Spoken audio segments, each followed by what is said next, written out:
flea experiment. Sure. How about the other people who've been held down also by the same condition for long? Why are they not? Here is my problem. Mm-hmm. I have a lot of mentees, yeah. African-American students whom I used to take to Africa. I had a program. Every year, I take a bunch of them to build schools in Benin. A lot of that money out of his own pocket, by the way. Yes. Credit where credit is due. Now, I really get the goose on my skin when we keep repeating the very thing that is building prisons around us. One is that we've been psyched up, so we can't do anything. Two is somebody is always lurching in the dark. That's why we are the way we are. If you say so, and then you ask a kid to go to school and stay in school and do well, you sound stupid. Why don't you go and kill the white supremacist so the problem will go away from me? There is something that is just human. When you find yourself in a certain situation, you cannot explain it, better create a boogeyman fast. But a boogeyman only turns around and imprisons you and your own children. I refuse. There is no psychological effect on any black person on earth. We are just what we are, different. And whenever we find ourselves among other people, the first thing we start doing is compare. Let me give you a country, South Africa. 12 tribes, 7 major ones. Shaka the Zulu is from the Zululand, and then the Xhosas, and then the Vendas and Limpopos, okay? Makes one huge region, 51 million black people. Six-pack and big chest. They'll kill you with their bare hands. 2.8 million white people arrived and built that country to the standard of a European country. I'm no expert on all the things he has listed. I might have read about them, but you see, every time I read something or I encounter a story, my mind works in that way because I'm an critical thinker. All right. I have also known societies in the world that once upon a time were prevented to do anything. They were prevented to do anything. Like the Jews is an example of it. Indians were an example for 81 years by the British. They couldn't build, innovate, do anything. They have to rely on the white people, right? And you can go down Koreans the same way. However, I believe in something called the second advantage, meaning when the phenomena is over, you should repeat it. So somebody gave me the first lecture about Tulsa, Oklahoma. And I said, what year was that? Quite a long time ago, right? Okay. At one time in this country, you and we will not have an opportunity to do certain things. But if that ability to build Black Wall Street is innate, why haven't we repeated it? Because we cannot. Slavery, but we built something clearly Black Americans have built throughout slavery and the culture that we have currently. What I'm asking is, give me an example so I'll be able to respond to that particular thing. Well, like things like gospel is something that we built after slavery. Songs and music, the foods that we eat, that we consume. Sure, songs and music exist in every society. Is that not a part of culture? No. About the mind screw, out of respect for your channel, that we have been put under. So no, we don't have an official language because we weren't allowed to have one. But still, if you look at AAVE, it's everywhere. And when it comes out of our mouth, it goes from the hood to the boardrooms to a billboard on Broadway or in Times Square. So we have culture, we have influence. And no, I'm not just talking about taking what's the word I'm looking for? Weeds and turning them into collard greens, or taking innards and turning them into chitterlings. I'm talking about the fact that we have persevered and we are the most copied individuals on the planet. So much so, if I'm wrong, please explain Akon to me. Please explain Burna Boy to me. They all do a variation of who we are. And I'm not just talking about music. I'm talking about the walk. I'm talking about the talk. I'm talking about the hairstyles. I'm talking about the innovation. Everything we do. We took a construction worker's boot and made it the hottest item for the past 40 years. Because everybody finds a way to profit off of what we create and then demonize us for creating it and then label us criminals, uneducated, unwilling. We don't care, but they don't talk about all the systemic things that have been set up and profited by people who want to keep us in a certain box. That doesn't mean we can't escape that box, but to act like we were not put under duress for what we had to put together as a culture when everybody else got to inherit it. And that includes Haitians, Jamaicans, everybody else got to be left alone so that they can develop. We didn't have that.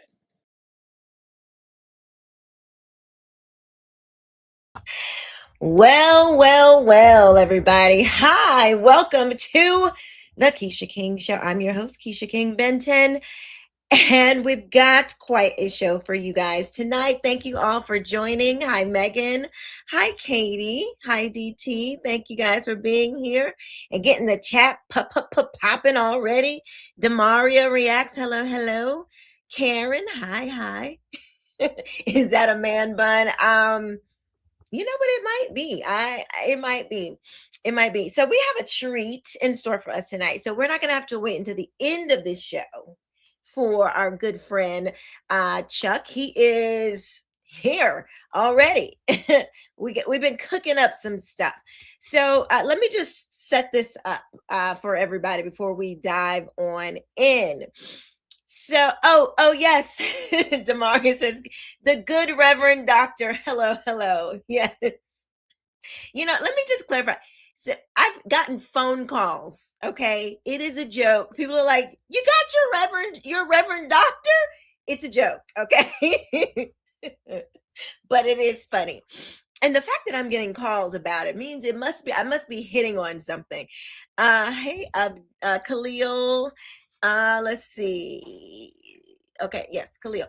All right. So our last debate, our last show, Chuck came on and he was talking about forgiveness, and it really hit me, you know, how impactful of a statement that he was making, and something that is, he was talking about something that we just don't talk about.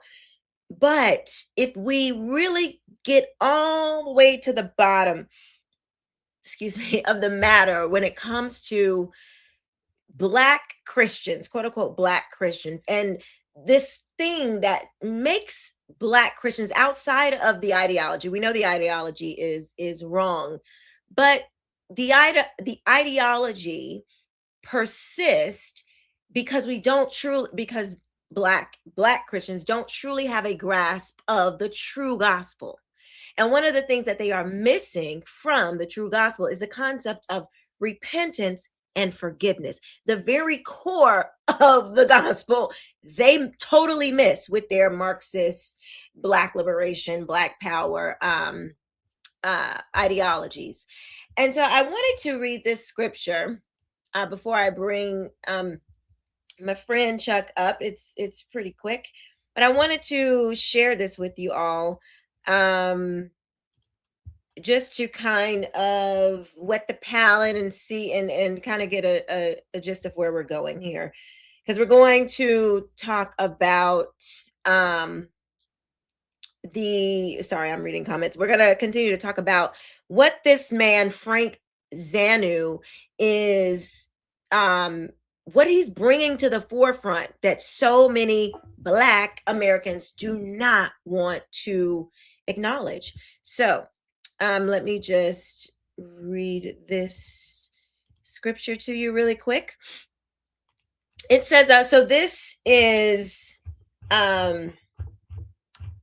Luke. Yes, Luke 24, verse 44. We're going to start. So it says, so this is Jesus. He has been killed. He has risen from the dead, and now he is before the disciples. He has come and showing himself to the apostles. And he says, the Bible says, then he said to them, these are my words that I spoke to you while I was still with you, that everything written about me in the law of Moses and the prophets and the Psalms must be fulfilled.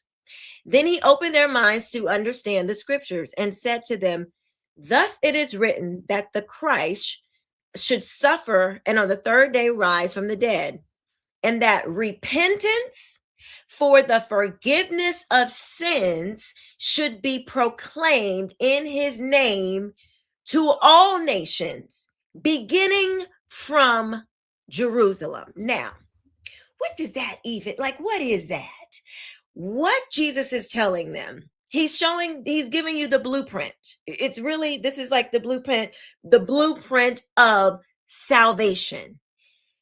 His death and resurrection is the mechanism, I guess, in which this transaction of repentance and forgiveness comes into the earth on through one group, the Jews, because of Jesus. Jesus was a Jew. Where he came from, beginning with them, that's going to go out into the entire world. It doesn't matter what color you are. It does not matter where you come from. It doesn't matter what culture you came from. And this is, as you can see, where I'm going with the Frank Xanu thing. He brings some great questions up, but I don't believe that he's a Christian, so he can't fully round this thing out. And so we're going to help with that. And we're going to talk about forgiveness and how important that is to our very faith as being Christians, and why so many Black Americans can't seem to grasp this unique concept. So I'm going to be quiet and I'm going to bring up my friend Chuck, who has helped us to really think about this thing. And I know for me, this has really impacted me, and I hope you guys will do the same. What's up, friend? What's up? What's up? Oh, sounds good. We hear you loud and clear. Coming through loud clear. All right, cool, cool. Yeah, let's get into this. Yeah. Great opening. Yeah, great opening clip. Frank Zanu. I don't know much about him. I've seen, some of these viral moments. The guy that he was having a conversation with, I forget his name. He's a fairly popular figure on social media. Dave Anderson is his David name. Anderson. Oddly enough, I believe he considers himself to be a conservative. Oddly enough. And well, he says he's a Christian. I know that. So, and Yeah. that's why I found this clip to be, or this conversation to be so interesting, because he say he a Christian, but of course he don't Yeah. sound like one. No, he doesn't sound like one. He doesn't, and he surely doesn't sound like a political or social or philosophical conservative either. Mm. But yeah, that was a very interesting clip. That he and this guy, he sort of moves in and around that, I guess, the popular crowd of The hip black hop, conservatives, kind of like the new, this I guess this growth in quote unquote black conservatism of the past couple of years. So it's very, very. Like I said, I'm not all that familiar with his ideas. I haven't really listened to him much, but yeah, that was a rather interesting exchange between the two of them. I will say. But yeah. Well, yeah. what did you well, I have more. I have more for you. So I'm gonna go ahead and play some more of this, and I want to get your thoughts Okay. on this conversation, because it's really good. I wish we could go through more of it because there's so many good things in there, but Mhm. we'll do what we can do. And to this day, I have yet to meet one African, one Jamaican, one Caribbean, one Black person anywhere who comes into this country and has automatically ingrained in them before they start going, "My country, 'tis of thee, sweet land of liberty, of thee I sing," that they're afraid when the red and blue lights come on behind them when they're pulled over. And I get it, and I'm the son, brother, and nephew of cops. That's why I say, yes, we have a culture, but of course we don't have a language. But let's not be disingenuous and act like it doesn't matter, because it does. Because as foundational Black American goes, so goes everybody else in society. Came from pictures that they used to take the back of and mail for people who couldn't see the lynching that they had. All of these things we survived. And the funny thing is, everyone's coming over here and benefiting from the fact that we put out the 13th, 14th, and 15th Amendment. All of those things that started as the Black liberation movement, but then got shoehorned into civil rights because everybody wants to come off of our pain. It's still a part of who we are. American culture is Black culture. The problem is, not only did we have to create it, but everybody else got to monetize it. We don't own major forms of media. So the message that goes out to the world about foundational Black Americans is very lopsided. It's very negative. Even Frank said to Nancy, he said, well, what is your culture? Twerking? Negating the fact that twerking started in Africa. Of course. Mating rituals, things of that nature, tying of the hip, stop me when I go wrong. All of Okay, but see, okay, my question is, Africa is big. Okay, and full transparency, which I am just now realizing. So I have been on a panel with Dave Anderson. I didn't even realize it until Megan's no, who said it? Yeah, Megan said, mentioned the Black conservative perspective. And then I was like, wait a minute, Dave Anderson. I was on a panel with him with a righteous perspective. I don't know. This is old, and maybe his thoughts have evolved. But I don't know what his thoughts are fully. But I just found this conversation interesting to say the least. Yeah, But shit. he's bigging up Africa so much, and then at the very next breath says, you know, all of this twerking and all that. But yeah, that came from Africa. It's like this double mindedness.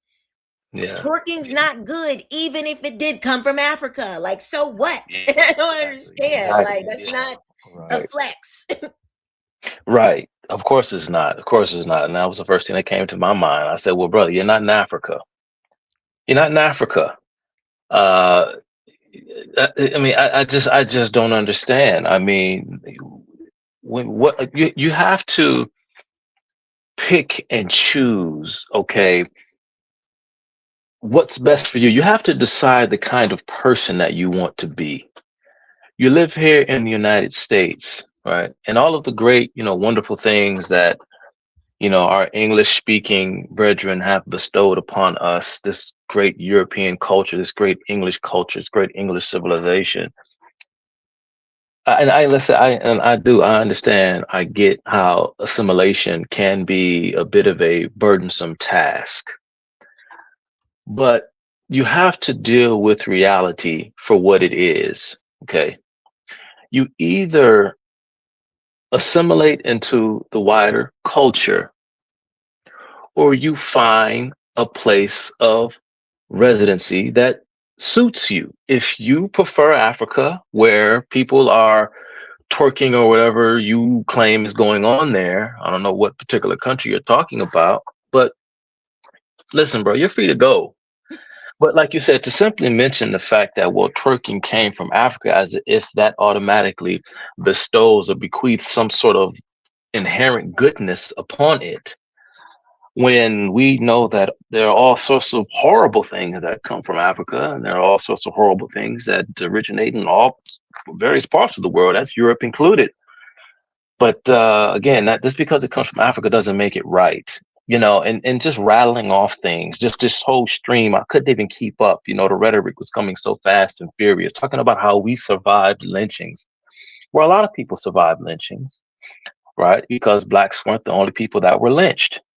That was just a common form of mob justice. Oftentimes, more often than not, as a matter of fact, people who were victims of lynchings were individuals who had been accused of having committed some heinous crime. And oftentimes, you saw this kind of mob justice, these lynchings occur in parts of the American frontier.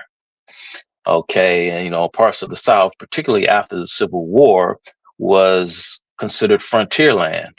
Okay, and this What was does a that common mean? What does that mean? Like frontier? I know that frontier sounds kind land. of Yeah, crazy, but no, like, no, no. That's a good question. That's a good question. It's a place where institutions are weak. Particularly law and law enforcement. Right. It's sort of like law of the jungle. Almost.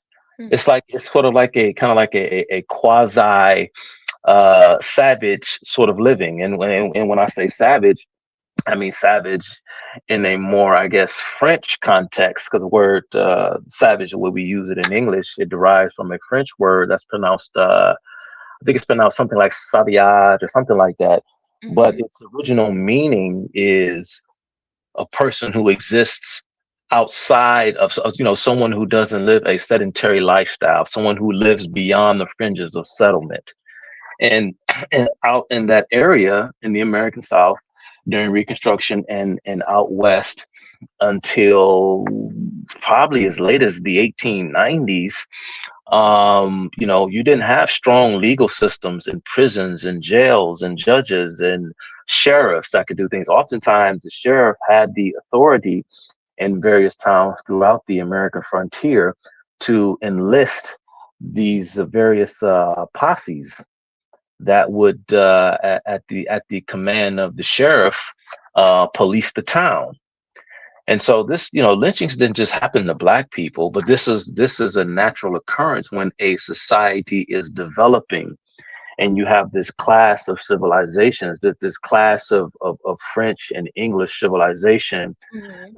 that is competing with Native American sensibilities and other well, primarily Native American sensibilities. You know, kind of like dividing up the newly formed United States with the Indian territories west of the Mississippi, and so you had that buffer land there where there was a lot of lawlessness. You had raids coming in from natives, the raids coming in, from the west.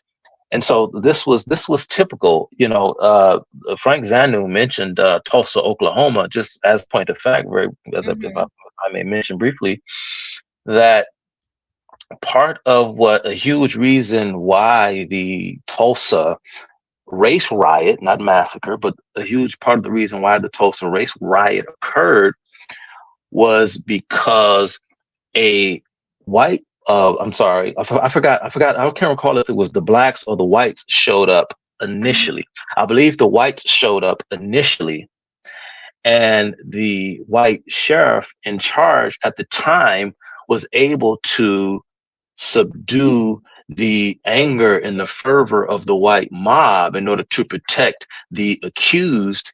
And before he could, send them on their way, it was the black counterinsurgency that provoked the racial conflict that would occur. And so what I'm saying in so many words is that the blacks went on to attack the whites. But the reason why the whites showed up was in an attempt to perhaps exact revenge for the lynching of a white man that had occurred just a few months prior to the arrest of I forget his name, but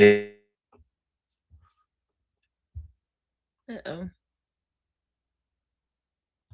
No. Is it just me, or did everything just freeze? Are you did I guys? lose my thing? Oh, okay, I can hear you. There you go. You're back. I do want to say, so Camille on Instagram, she says he was saying that twerking didn't come from Black Americans. He wasn't bigging up Africa.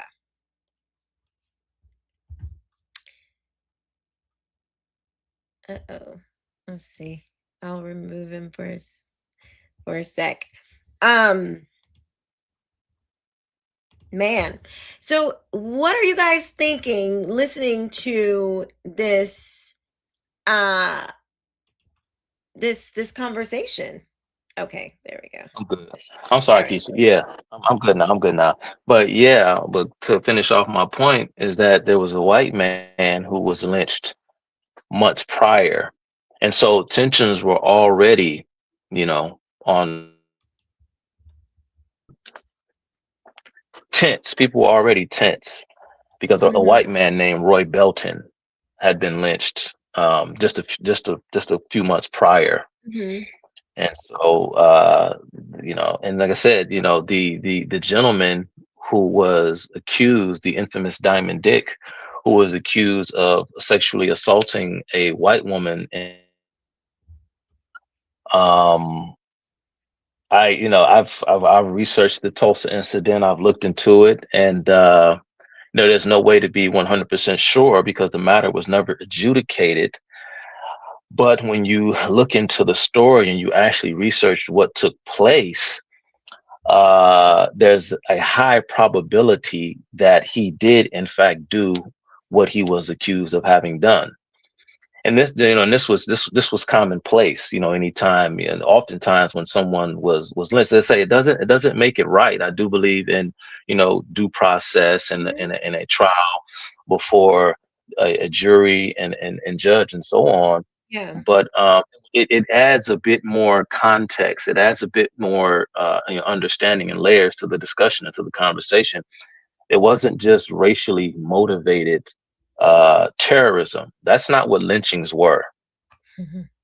Well, it makes it very easy to blame people when you just, set it up like that, and you have your default your default reason for everything is racism and slavery. You will never accomplish anything. But here, let's listen to some more of his wisdom. these Oh, things okay. get put out as if that's who we are. And it's a very limited, very narrow-minded, very sore and very disingenuous snapshot of who we are, because we get put into killers, baby mamas, this and that and the other. And then when you look at how the media is weaponized, right? They'll take people throughout the diaspora and then put them on platforms and then bring them here. I'll give you an example. There's a show on CBS called Bob Hart's Abishola. And she said things that were much more incendiary than what Frank said. You know, oh, what is it? Gangbangers and baby mamas? Crazy. No. That energy is designed to keep us a certain way. And then when you talk about how the entertainment is weaponized, because that's the message, that's our largest export. It always has been. Our talent and our ability to entertain, but not capitalize on said entertainment. You can't point to one major Black-owned record company. You can't point to one major Black-owned media outlet. You can't point to one major media or technological distribution center that is controlled, owned, and managed by foundational Black Americans. And so the message of foundational Black Americans that gets out is not our message. And I completely reject that. If that's what you think the culture is, I am here to tell you that ain't my culture. It ain't never been my culture. It ain't been the culture of most of my brethren. Do we have some knuckleheads? Absolutely.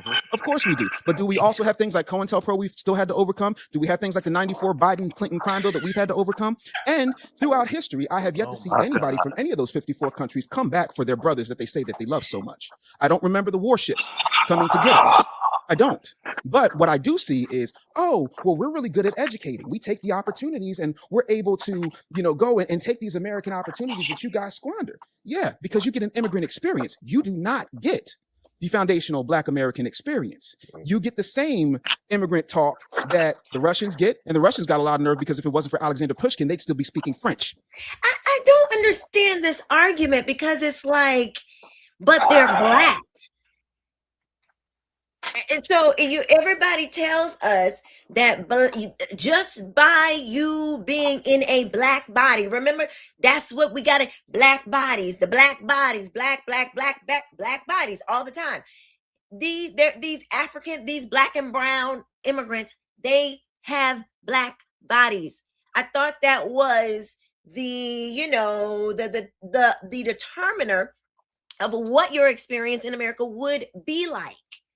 What happened to that? Oh, no. See, it didn't happen for you because you got another kind of experience. You got the immigrant talk. You got taught by the Russians. It's still America, though. Isn't America still the racist country? Is it still the thing that you said it was? So how come these particular people aren't having the same experience, even though they're in a Black or brown body? Make it make sense. The math ain't mathing. Like the bodies ain't bodying. Like, come on, the race ain't racing. Come on. What are we talking about? Okay. It's just no, Keisha, you're right. You're absolutely right. I'm just having a bit of a connection issues, but I heard most of what you said. It's just baseless American campus rhetoric, and that's all this is. Just throwing out useless things so that people who are insecure, and by people in this case, in this instance, I mean most Blacks who clamor, who glob on to any useless, trivial fact that they think can grant them some kind of unearned sense of value and worth for the purpose of his own vanity, his own attempt at stewardship. For example, what was the point of him bringing up the fact that this alleged Alexander Pushkin, I'm familiar with him, he's supposedly the Black man who invented the Russian language. Why does it matter if a Black man invented the Russian language? And why does it matter that if it wasn't for a Black man, the Russians would still be speaking French? What does that have to do with anything? I didn't understand the point. No, well, I guess I'm trying to say that, see, we're the yeah, Black. I know. Right, yeah. I'm sorry, Keisha. I didn't mean to cut you off. All the great things we do, and everyone just takes and steals. And of course, he says that. Well, we don't own these record labels. These aren't our messages. This isn't our. Yes, it is. Yes, it is. It absolutely is. You know what I mean? I've lived it the same way that I'm presuming or assuming that he lived it. It kind of reminds me of the guy Jay West you was having a conversation with the other day. You know what I mean? It's like, bro, like I call cap. Like, stop. You're lying, right?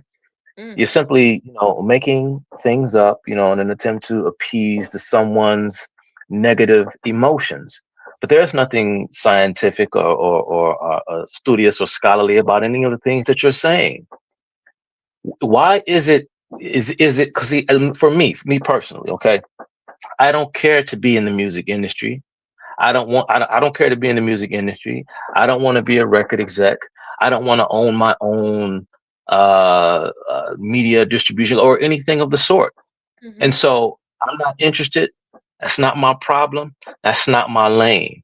If you have a question as to why there are no black, I don't know, record labels, although there are many, but he says that, well, it's not us that's putting this, we're not putting out these messages. It's not our culture, because they're, of course, dangling the carrot. And then some ignorant buffoon who is the minority within the black community is willing to step up and play the role, because there are people in positions of power. And kind of like there's this tinge, you see what I'm saying, Keisha, because we all know who runs the music industry, don't we? We all know who runs the film industry, don't we?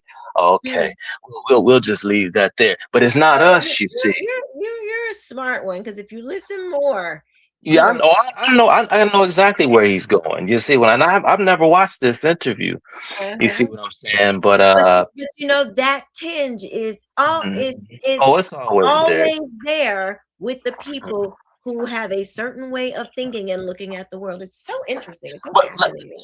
and that last point, Keisha, he doesn't even realize how he sounds, because while he's claiming that, black folks, we've always been able to entertain, and we've always done this and we've always done that, and we have our abilities, our skills, and our talents commoditized at our expense. Essentially, we're being exploited, right?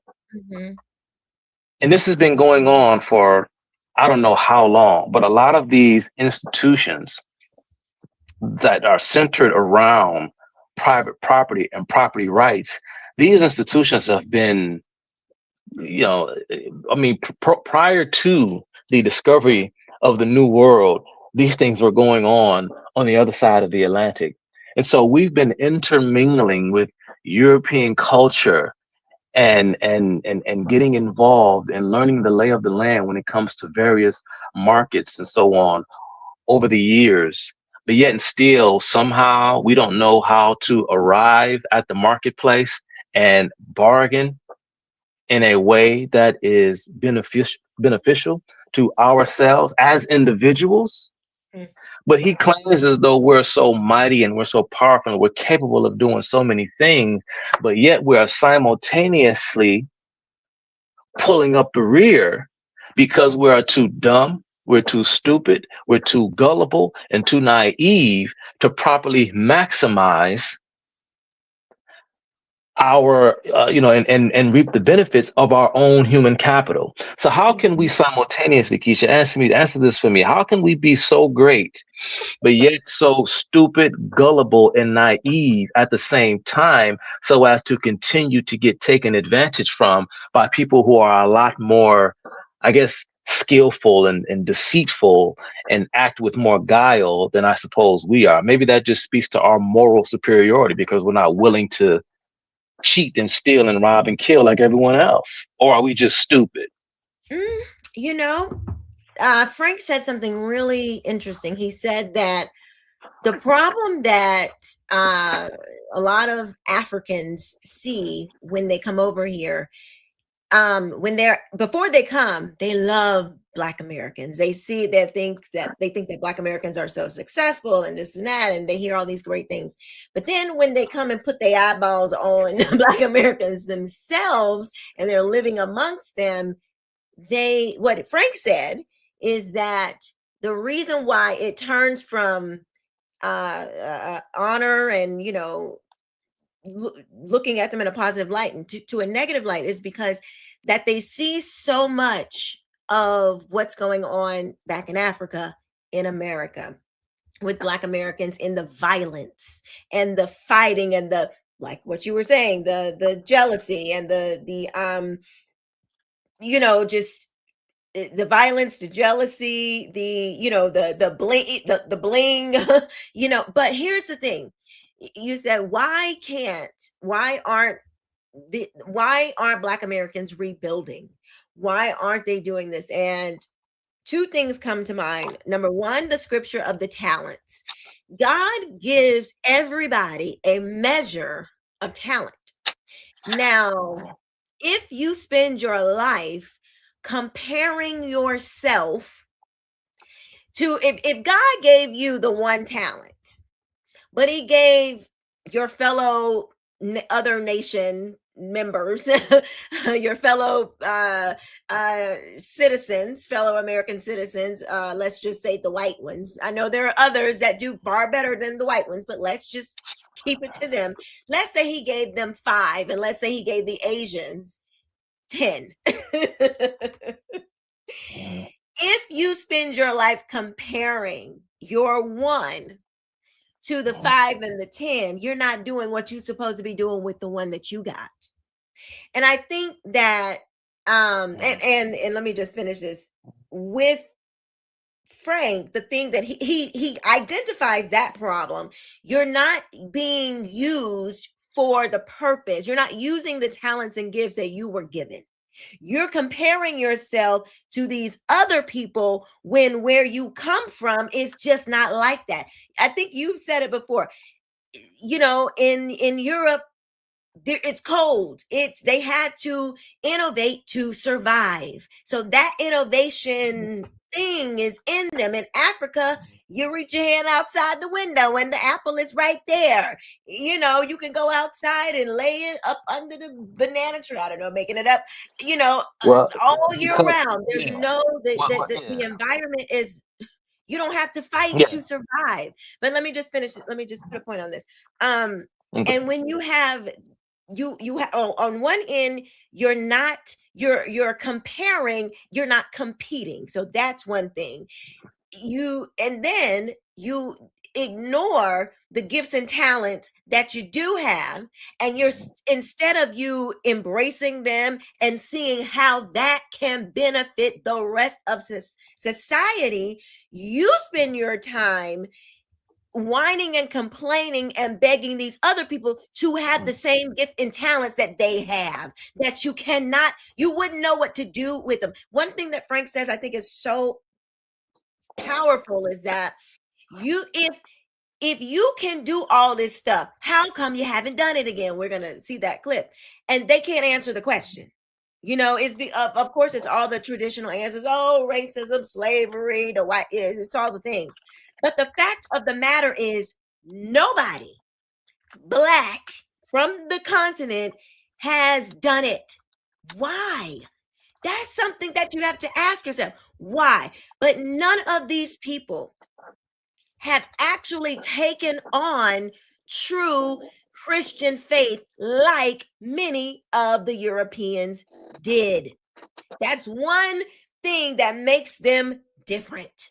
They actually read the Bible and they believed it. They believed it, and they walked, and their lives reflected it. And that's a big, huge reason of how the West was built. And so if you don't, I'm bringing this all back to forgiveness.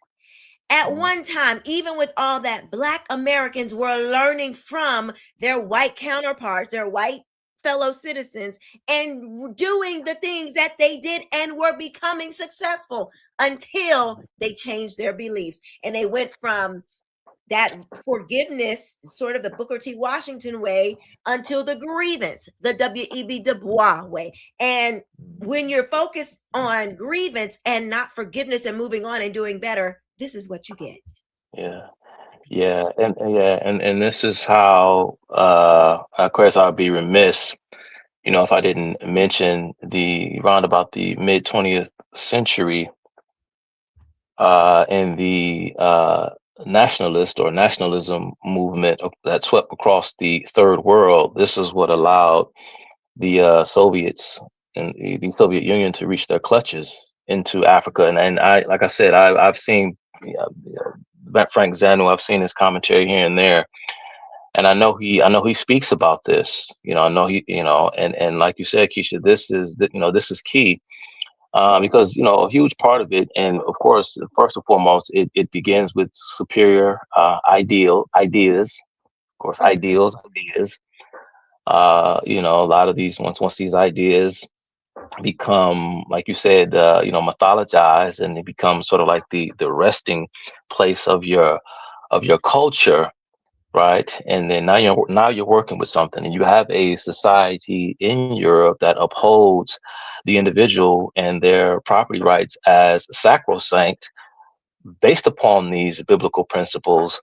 And that is what propelled the West past the rest of the world. And it had a lot to do with happenstance as well, because there was a very specific sort of environmental milieu in Europe that made the Industrial Revolution possible. Because with the advent of the steam engine and superior, military capabilities, thanks to the development of superior weaponry in Europe, because they were the best metallurgists and steel manipulators in the world, because Europe had three very unique items working on behalf of it, or they learned how to get these substances to work on behalf of them, and that's steel, iron, and coal. Yep. You don't have those things in sub-Saharan Africa. They Right. just don't have them. Mm. And so this is what propelled Europe, because for the longest time, they may set up trading posts and integrated themselves into pre-existing international markets, say like slavery, for example. When the Europeans reached the Americas, the natives here, what we call indigenous peoples, or whatever the political correct term is today, slave markets already existed here long before the Europeans even began to participate in the trade. They may have, like I said, by way of their own individual, their participation in the way they were able to extract, I guess, more from the market, if you even want to, go that route. But nevertheless, Europe didn't really begin to really push and go, beyond until part of midway through the 1900s, at the dawn of the Industrial Revolution. So there are some very unique and very particular factors, very precise things that occurred, and much of it has nothing to do with any sort of inherent. And this is the point, and I'll end. It had little, if anything, to do with any inherent racial animus or some sense of innate or inherent superiority. That was never true. That is a retroactive, that is a misnomer. That is present day ideologues inferring and reading modern day sensibilities into a people who did not think that way. Yeah, I think that it's like, what came first, the egg or the chicken, and they don't realize that these gifts and talents were developed over time, because so it's a reaction to something that happened. And so, because your history is all wonky, and thing you ever the only conclusion you ever fall to is racism, and you never even poke and prod and see, why are these people so successful? What did they do? We don't even ask that question. What did they do? Let me see how I can. I mean, well, we were starting to ask that question, and we were doing it. Mhm. But then, Right. Well, yeah, Dr. Martin because, Luther King. like I said, because the white man was trying to show these folks a better way of life. Hmm. And instead, like you said, instead of appreciating the gift, and looking at the situation around them and saying, hey, you know what? confess my sins, sacrifice my pride, learn how to forgive, take the things that are useful, and discard the things that don't work, and continue to move forward.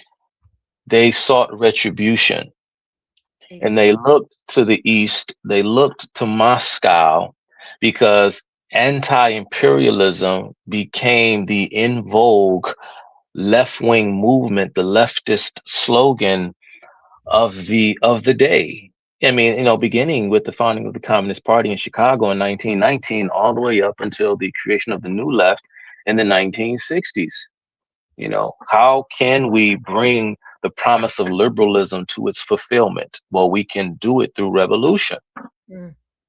And it just didn't, it ended in disaster. And then you have these people running around still talking about the effects of colonialism and imperialism. But by that, they must mean Soviet imperialism. They surely aren't talking about British or French or Spanish or any other sort of imperialism, that's for sure. They are. They just don't like it. they have some weird. They're in a delusion. Let me finish playing this. Pushkin created the Russian language. He was a black man. So when you talk about where we are and where we've been, you also have to talk. See, when Frank was born, he inherited a culture. We had to make one with what we had. Some of us, if I were to swab any one of you, you would find some Nigerian, you would find some Ghanaian. Like, we had to hodgepodge, not to mention, out of all of the places that black people were forced into when we were slaves, 3% came to what we now consider the United States of America. And then we were bred over time. We were buck broken over time. They would take our women and grape them, out of respect for your channel. You know what I'm saying? Drop the G. And then on top of that, they had a split breast system. And the split breast system means that one breast would feed the white children of the slave master, and the other one would feed the black children that were going to be bought off and sold. We also have a situation where we had to face things that no other black person on the continent had to face. Taking our children and feeding them to alligators, lynching, Jim Crow, all of those things. And when you look at it, whether we choose to acknowledge it or not, the pulse of America runs through foundational black Americans. Who was the first person to die in the Revolutionary War? Crispus Attucks, black man, foundational black American, right? Harriet Tubman made the Underground Railroad and stopped it in Philadelphia. There are all of these things that have happened that make it who we are. Now, as a person who was the first black youth president of an organization called the National Conference of Christians and Jews, to Frank's point, I do agree, you don't really see your culture until you're out of it. So I'm a raisin and buttermilk in a conversation where there's a bunch of white Christians and a bunch of Jewish people, and they're like, hey, we do this. I'm like, no, black people don't do that. You know what I'm saying? From the way we walk, the way we talk, the way we eat, the way we move. Not to mention, you can't go anywhere on this earth without seeing our influence. The problem is, unlike any other black culture on the face of the planet, we have been colonized and monetized for profit by everyone, including the Koreans. K-pop ain't nothing but R&B. Let's call it what it is. And it's R&B under duress, because if you When are you going to capitalize on the things that other groups of people all around the world have to offer you? You see what I'm saying, Keisha? You can't have it both ways. You can't talk about the brilliance of the diaspora, the African, wherever, because there are all sorts of folks who, like you said, have, people of color, people of various shades, and, people group themselves group themselves for various reasons into various groups. Mm-hmm. I just don't understand. You can't keep speaking to their brilliance whilst at the same time complaining about how they're always at the bottom. Or like what Antonio Riggio just says. He talks about babies being fed to alligators. Meanwhile, the African American community has a high rate of abortions. It's like the double-mindedness. You can literally ignore current mass. You talk about a genocide. Current mass death because racism. It's just so ridiculous. And Somebody, go ahead. I'm sorry. He's running. He's talking about how the man who invented the Russian language was a black man. He's Mhm. talking about Crispus Attucks being the first casualty of the Revolutionary War. He's talking about he's running through all of these things in rapid fire succession for the purpose of doing what? For the purpose of getting anyone within an earshot who can identify with the so-called struggle to get filled with bitterness, rage, and anger. What did Frank Zanu say? The first clip you played when we started off this live, he said, if it's such a zero-sum game, and the only thing that you keep talking about is how much somebody is exploiting, oppressing, and getting over on you, then take your behind over there, kill the white man, and be done with it. Just get rid of him and be done with it. Okay. And go back to what I was saying. That's what the Africans tried.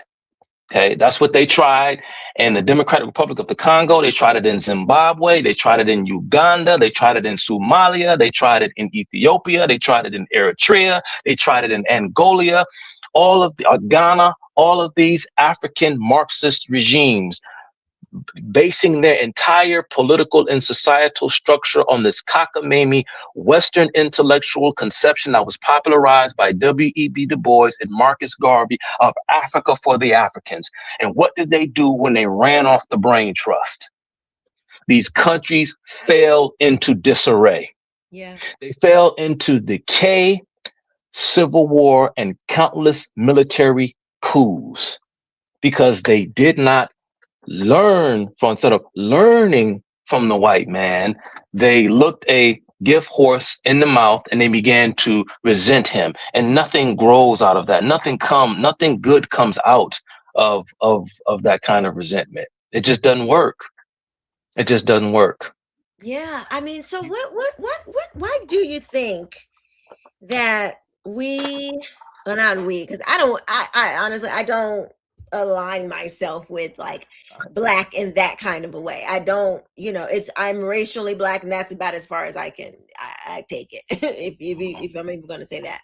But what is it? Do you think that whenever there's not this notion that there's no unction, there is no like, you know what? Maybe we should look at what they did and learn from it.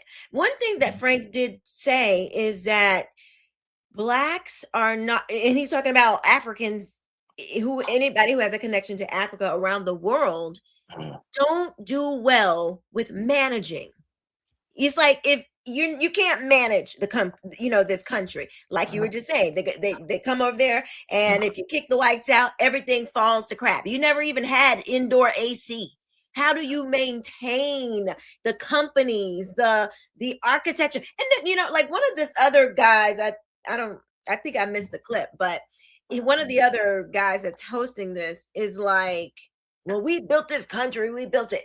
And I hear that all the time. And I was just like, how do you mean? Do you mean that because he was trying to say it in a way that meant we are so responsible for America being here? But it's like, well, did you design it? Did you design the roads? Were you a part of the architecture? The architecture designs, the what do they call it? When they organize, they figure out how this road is going to connect to that road and how the blueprint of the building and all of that. Were you there? Were you doing that? Because if you were just labor, and I don't mean that in a bad way, because that provided, you were able to feed your family, but you can't expect, that is the bottom of that's the last part. Finding somebody to actually lay the brick. Okay. The harder part is actually the blueprints, the architecture, the design of how the roads are going to flow and work, and the engineering and doing all. I don't think you was involved in doing most of that stuff. So it's like, it's just figments of people's imaginations. You're not thinking past, you're not thinking to the next thought. And so why, Chuck, why is there never an examination of why aren't we asking the question Whoa. of how do we do how do we copy greatness, basically? You know how there's a saying, copy greatness. Yeah, well, a lot of it has to do, whether these individuals are conscious of this or not. And I've talked about this in the past, and I've talked about Karl Marx's conception of value. Right? It's a Marxist idea. It's a Marxist or Marxian economic within Karl Marx's economic framework. Labor, there is nothing of value apart from labor. And so when you hear these people and they say that, well, we built America, obviously, right? Because we were the slaves. It's this primitive accumulation theory. It's like, prior to the advent of modern day markets, you had this sort of proto-capitalism, like sort of like a quasi feudal regime here in the United States. And it was through that process that those who could, for various reasons, physically dominate other peoples, they were able to extract the value of their labor for their own benefit. And it was from that and within that sort of phenomena, that relationship, that interplay, right, they were able to amass this great wealth. And right, and again, there's no mention of exactly where the capital even comes from to create the market demand for said labor in the first place. Where does it even come from? Like, for example, I think this hits the nail on the head. For example, a lot of people talk about how, because this is a part of the white man's entire rap sheet. This is part of his whole docket, everything that he's guilty of. Right? One of the major things that the white man is guilty of, he's guilty of stealing the land, right? The amount of money that he sold, the amount of money that he purchased Wisconsin for, right? When the Dutch came in and they settled, huge swaths of the northeastern seaboard, right? Manhattan chiefly among it, right? And said, well, they cheated the Native Americans because the Native Americans didn't know what they had. That's not true, because that's not how economics works, right? An economic transaction has to be mutually beneficial, right? It's not a zero-sum game. In other words, just because something has a price tag on it, it doesn't mean that that particular thing that has that price tag on it is going to be worth whatever the price tag says to me if I have no use or if I have no value from it. Right. You make decisions based upon the limited amount of knowledge that you have at any given time, and you're working against the clock because time is of the essence, because human beings are not static in this way. We're far too dynamic to remain mute and still.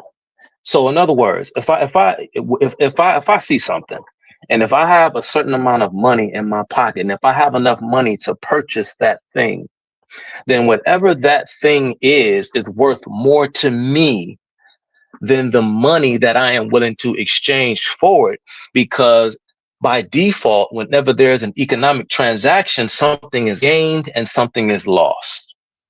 Okay. Europeans saw value in land because they lived a certain lifestyle and they came from a particular place where agriculture as an institution was of the utmost importance, versus a quasi-sedentary people like Native Americans, who were predominantly hunter-gatherers, who didn't see value in land. So you can't retroactively, again, say, no. You took that from them, or they were cheated, or they didn't understand what they had, right? Because what they thought they had, or what they even knew, whatever they had, Keisha, is what they had at the time. Mhm. The land would not become valuable until it was under the stewardship of people whose human capital couldn't infuse that natural thing, that inanimate thing with its value. Mm. That's how markets get created.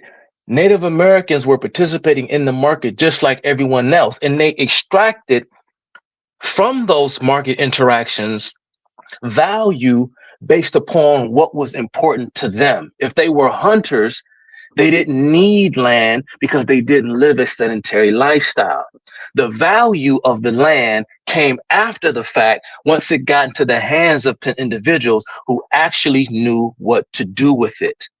Mm, mm, When you're mm. talking about building a country, it is no different. It is no different. Slavery does not build wealth. Slavery does not build wealth. It doesn't work that way. You know what Frank It said? doesn't He work was that like, way. "You say you built the country." He was like, y'all were in the South picking, doing." He was like, "They came, you helped because they needed you to." I forget the word he used, but basically maintain their stuff. He said, "You didn't come to nothing. You came. You were slaves, and there was a house. So it wasn't like you built. There was already this stuff going on. You didn't come to just." A desert land, and you was just, you didn't come to that. There was already a system, a building and thriving and flourishing and trying to become what, what the vision that they had, you know, uh, it's Yeah. just so frustrating because it's Yeah. here. But I do want to Yeah. read what Kevin Briggins, Mhm. when Kevin comes in, And he's everybody running be on through his Elijah best Keisha. behavior. Oh But yeah, yeah. Pastor Briggins, and I don't know if Kevin Briggins is a pastor, but I'm teasing him. But this guy, might as well Keisha, be. Oh, go ahead. he's running through all of these things, like I said, in rapid fire succession to get you riled up when each and every claim that he's making. And this goes back to, I think I heard Thomas Sowell say this once. He said the unfortunate part about the truth is that sometimes it can take the length of a book to dispel a lie that can be put on the back of a bumper sticker. That's the unfortunate part. That's why, or that old saying that, the truth cannot stand, but it has wings and can fly. And unfortunately, a lie can fly around the world before the truth can even get its pants on. Right. He's going through all these things, just like, whoa, slow down, bro. Because each and every last thing you are saying deserves its own moment to breathe, so we can Yeah. unpack what it is that you're saying, Keisha. Because in my mind, you know how I think. I Mhm. pour extra seasoning on everything. Sometimes I wish I could just shut up, but my mind just takes over and I can't stop talking. Oh, I'm trust me, I know it. he went. I'm still thinking about something he said a few clips ago, talking about the 13th and 14th Amendment and civil rights and everything. I'm like, you don't even know what you're talking about when it comes to those amendments. So I'm still thinking about that, and that was like an hour ago. So anyway, what Kevin did says Kevin say? yes, he does serve as a lay pastor. Why we knew that though? Why we knew it, but we didn't know it. That's so funny. Oh man. Okay. Oh shoot. He's frozen. Let me see. Where's my? Let's see. We're gonna. Okay, I'll just pull him down until he comes back up. Here's the little rest of this clip. You look at what happened with Megan Thee Stallion when she was dealing with those K-pop girls. She was like, "Oh, it's serious up in here." Because if they miss a step, they get what Joe Jackson gave Mike and them, but worse. There are all of these things that take place that no one wants to talk about. So no, we don't have a language because we weren't allowed to speak our language under penalty of death. When you talk about you can't come to the cookout and things of that nature, people forget picnic is is an abbreviated slang term, which means you get the picnic to lynch. Postcards. Yeah, so we weren't allowed to keep our own language, is what he says. And what Frank Zanu says in the rest of the clip, or in other parts of the clip, he says that when the slave masters, or when the trade was happening, that they picked people from, they had people from different tribes. So this whole idea of, just because we came from West Africa, then everybody spoke the same language. Everybody did not speak the same language. It just, so he's like, we weren't able to speak our own language because we would be killed. Like, who were you going to talk to? It wasn't, I don't think, it sounds like people were just, from what I understand about African history and that in the slave trade, is that people were picked from different parts of the area, so they didn't all speak the same language. So what do you say about that? Yeah, I missed it. My phone was acting crazy. Oh, But okay. what you said that he said that He just went on to cap it all off and say we couldn't even speak our own language or we would be killed. Man, bro, I don't know, Key. I mean, so what? I mean, I don't. It gets to the point where it's like you don't even want to address a lot of the claims that he's making, because see, slavery was far. It was an expansive institution. There were a multitude of groups involved, different groups, different individuals. Okay, there were certain stipulations, regulations, laws that govern the trading and selling of slaves, the rights of slaves, and so on. Different. I mean, to act like there was just widespread abuse of slaves throughout. I don't even know what he's talking about. Is he talking about the British Empire? Is he talking about the Spanish Empire? Is he talking about the French Empire? Is he talking about the Dutch Empire? Is he going all the way back to the days of the Italian city-states? I have no idea Talking what about American slavery. is talking about. But So I mean, is it the North? Is it the South? What state? Because every state that had slaves did not operate the same. Every state was not Mississippi. Every state, and actually, from what I understand, Mississippi and Alabama were probably the worst. Everybody else, it wasn't. I hate, you can't say it wasn't that bad because people will absolutely lose their minds, but it was not as harsh. Nowhere was as harsh as, I believe, Mississippi and Alabama. I think pretty much. Anyway, I'll leave it right there. But even when you study, Keisha, and you understand language and the role that language plays when it comes to culture, intelligence, psychology, you learn within. And of course, I'm not a linguist, obviously. Maybe we need to call up somebody like Noam Chomsky or something. But you right. Look at your eyes lit up. Don't call that clown. You think within the context of language, and sometimes language as symbol, it sort of sets the contextual ceiling on your understanding. And so when you speak English, and I know this is going to sound very simple, but it's simple, but at the same time, it is also true.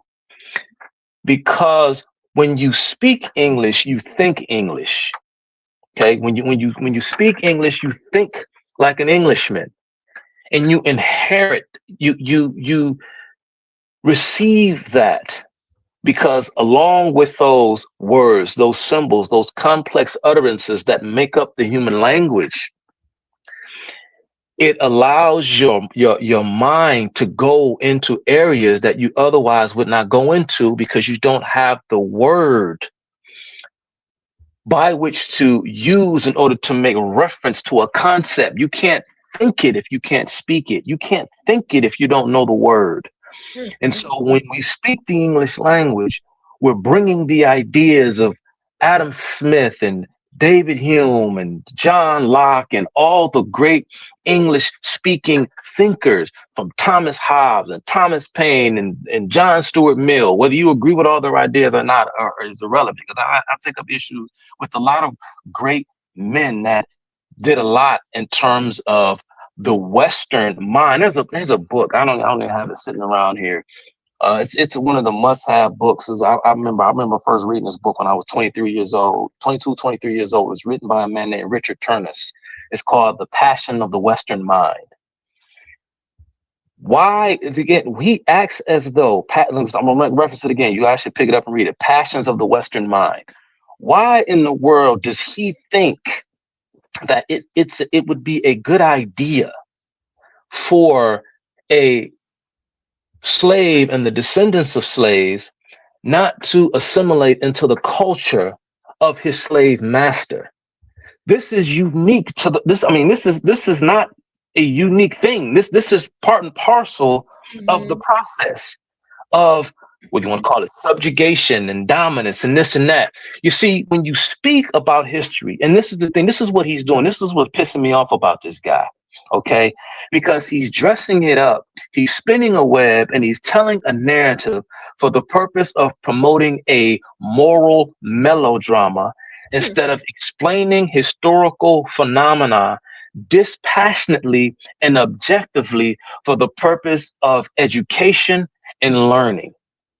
What he's trying to do is he's promoting ideology by telling narratives instead of simply stating facts. Because the reality is that the history of human existence is not one of good guys versus bad guys and evil people and good people. Yes, there are evil people who done evil things, good people who done great things, but not evil sides and good sides, and these over here and them over there.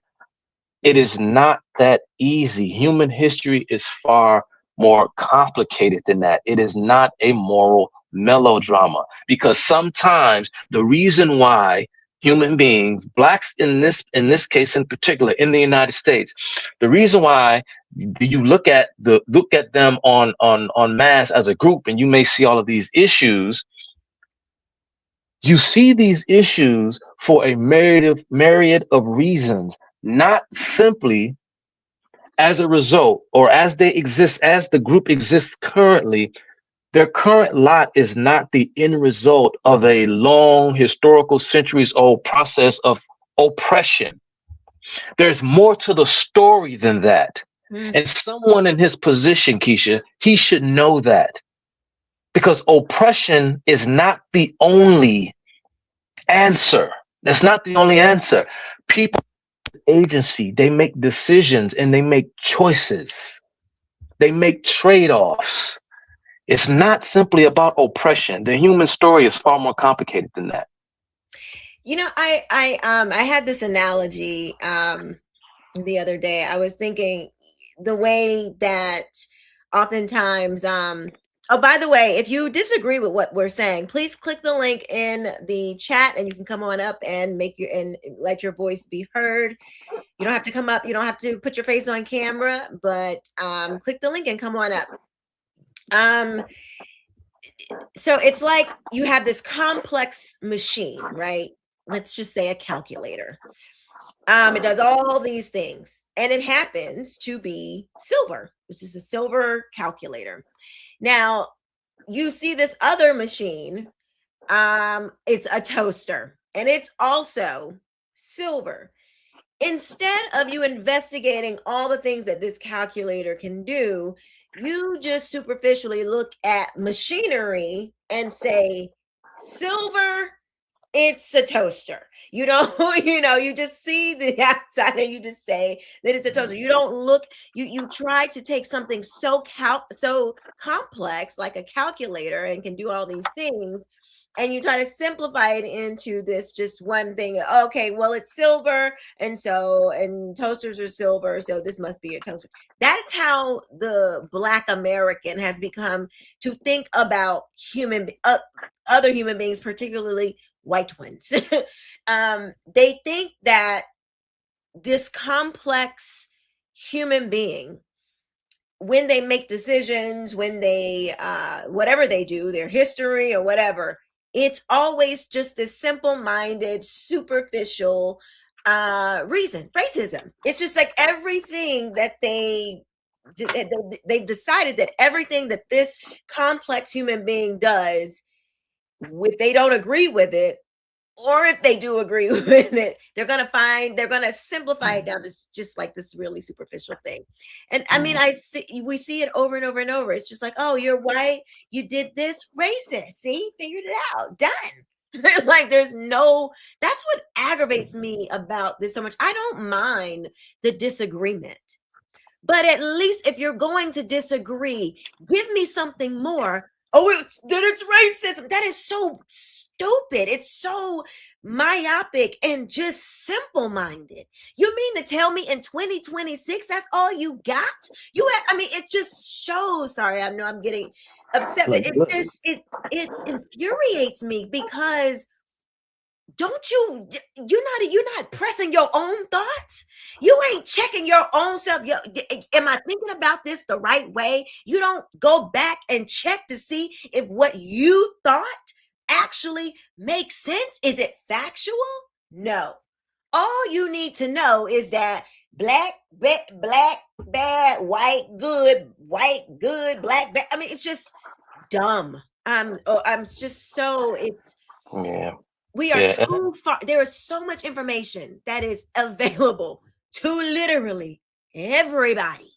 Yeah. Kids 13, 14, 15 years old can go online and literally give you a better history lesson than half of these adults. It's ridiculous. Yeah. Oh my Yeah. gosh. Let me just say, I've been ignoring, a lot of the comments, trying to focus on our conversation. But just briefly, for the people who commented on the last thing I said, let me just say something.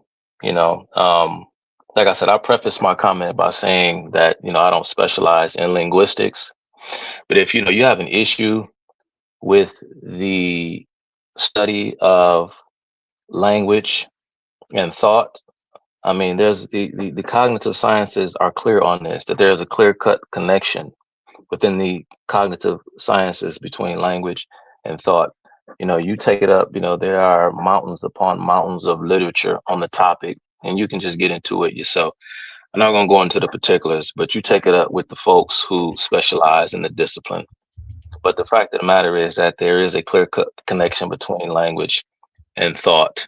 And if you think, and not to say that this is anyone watching, but of course, language also has a lot to do with cultural continuity. And when, of course, a society is unstable, or partner, whether this is causation or just simply simply correlation, the society, of course, cannot function. The people cannot come together when they are divided along linguistic lines. There is no social cohesion, and then what that does is that domino falls, and then that knocks another aspect over, because when there are barriers to communication, there's barriers in trust, and when there are barriers in trust, that's when morality begins to break down, because there is no civic pride and no sense of national unity and identity, because there is no trust, there is no continuity, and everyone begins to break apart, and then tribalism and balkanization begins to tear at the seams of the society, starting with one thing, and that's a breakdown in communication in language. You cannot just have a bunch of people speaking whatever language they want to speak. Tower of Babel. I was just about to say that, Megan. The Tower of Babel is first of all, the Bible does talk about the connection of thought and words. Jesus says, my word is seed. He says, in the beginning, there was the word. He is the very word. Thought, conscious reason. That's a spiritual thing. Like and then the thought starts somewhere out there and then comes through your brain Yeah. It's just so much Bible between Yeah. thought and language. I didn't even see the I'm, comments, but I'm, I mean, I'm not, I'm not gonna argue. You just okay, whatever. and All right. simulated student said it too. Logos doesn't just mean word; it also means an overarching thought. Yes, Yeah. logos is thought.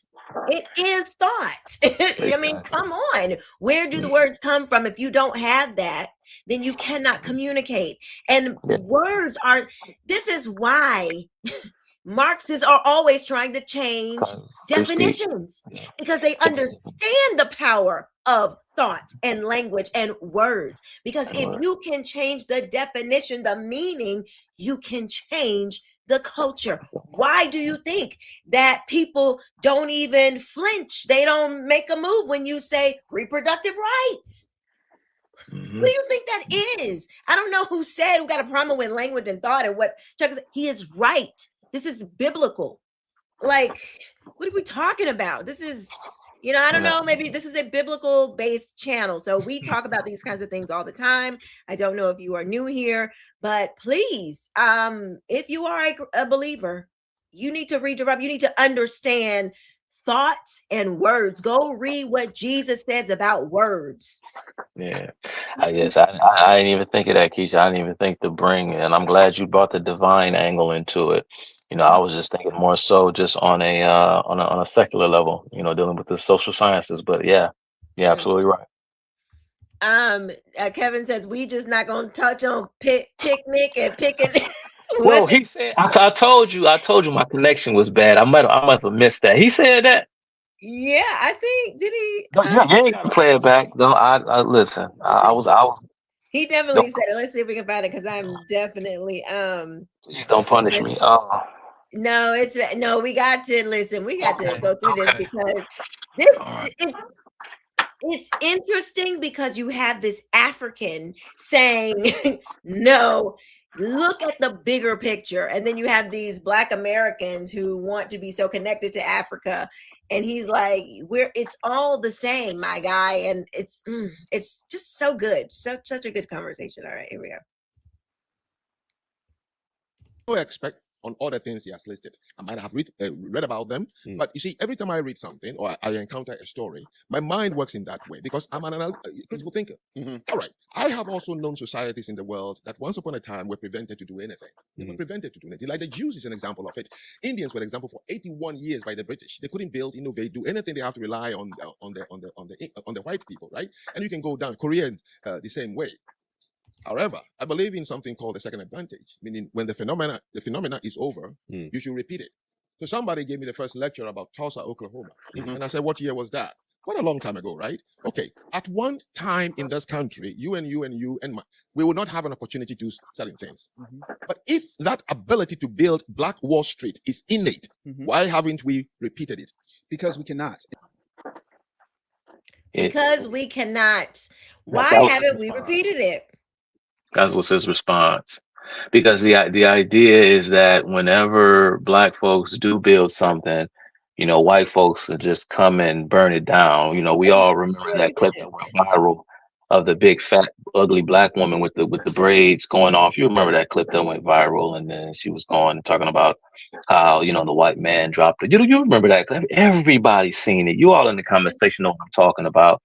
She's talking about you got bombs on us and Tulsa, and we don't own anything. We don't own anything. Yeah, I mean, she was talking about, trying to make excuses for the riots and for the vandals. Yeah, and like you said, it's to the extent that we do, the white man will just come in and burn it all down. And again, that's not true. Frank Zanu is 100% correct. Because the know-how, the value is not in the thing. The value is in the individual. It's in the person. It's in the mind. It's in the mind. You take those skills with you. You take them wherever you go. That's why whenever you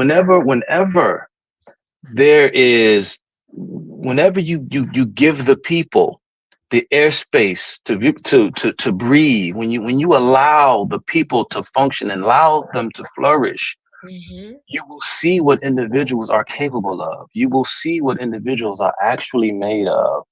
You know, this is why, and I say that, I preface that, I put out that preface because, of course, I can't help but think about the one group that Dr. Thomas Sowell refers to as the model middleman minority, which has historically been the Jew.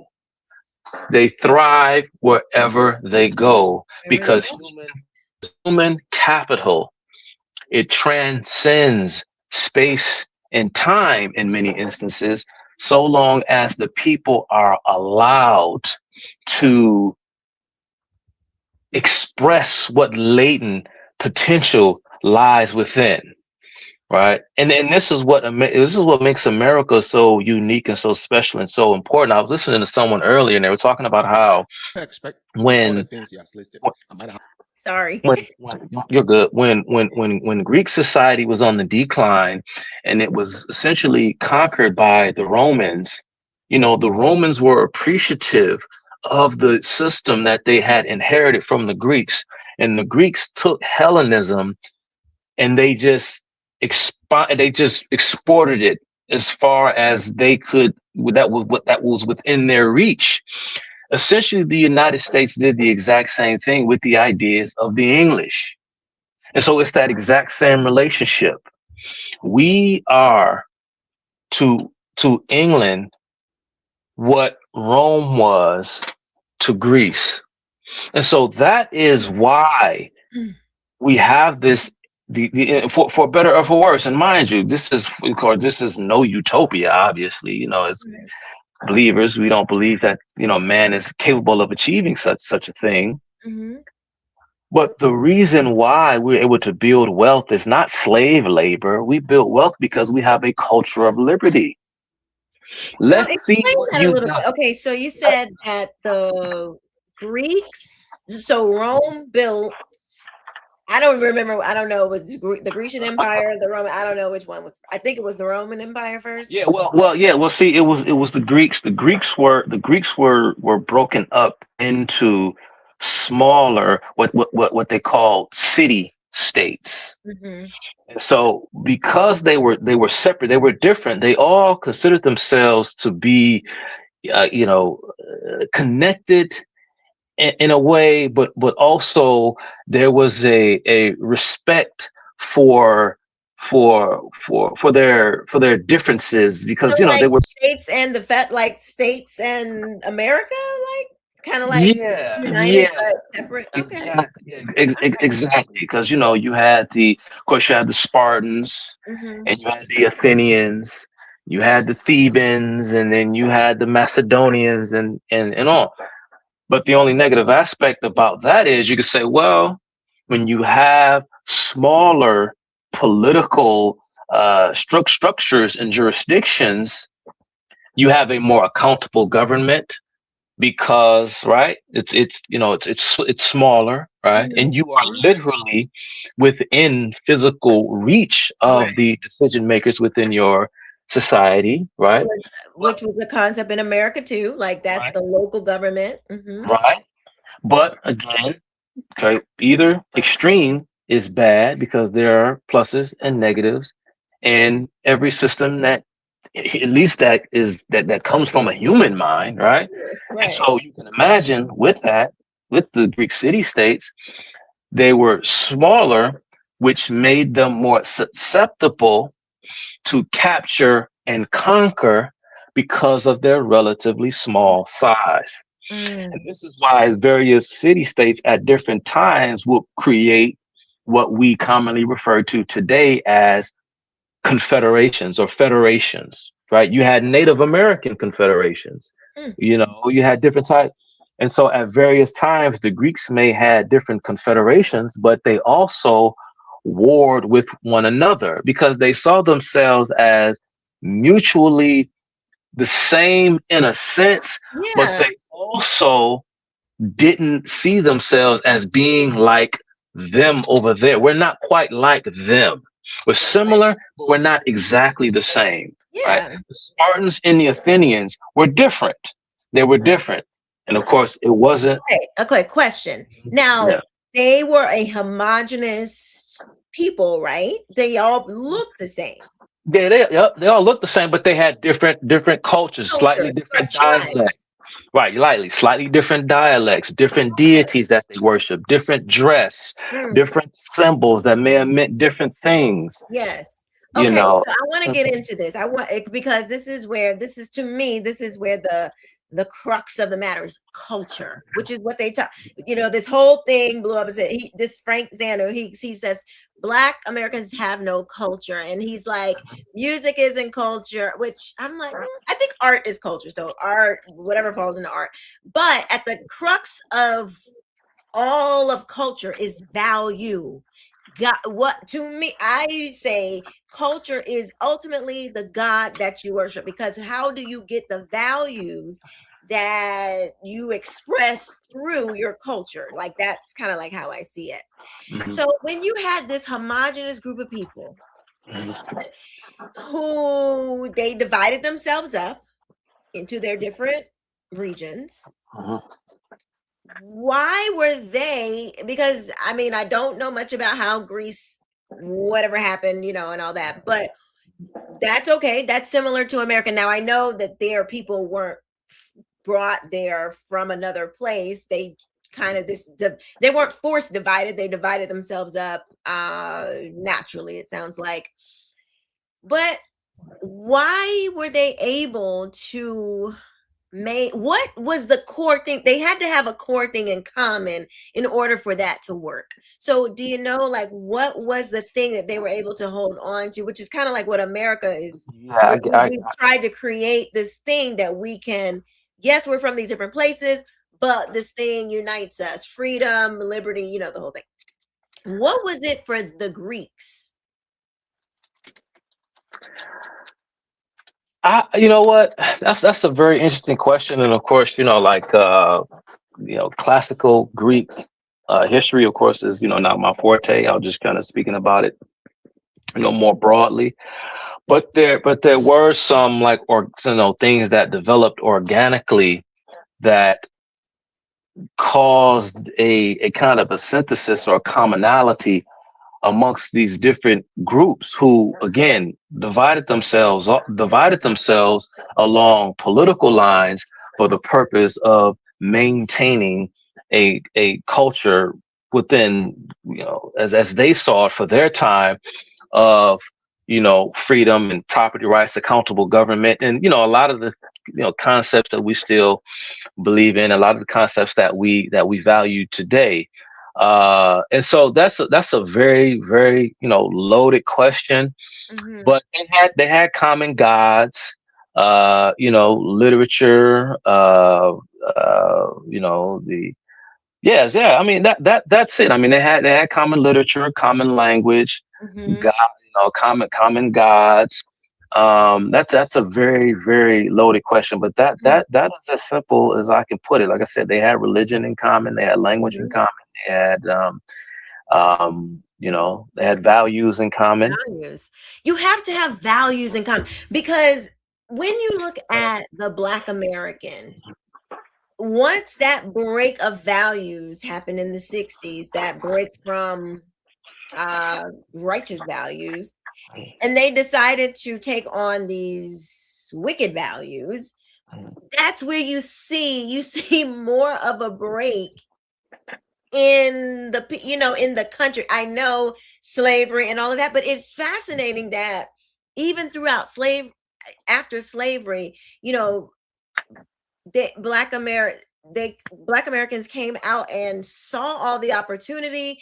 They, from what I can see, and now I know I'm not saying every single one, I'm just saying, like, in general, there was certainly a progression of success. Like, they were becoming so successful, and so it's like there's no thought to like, Okay.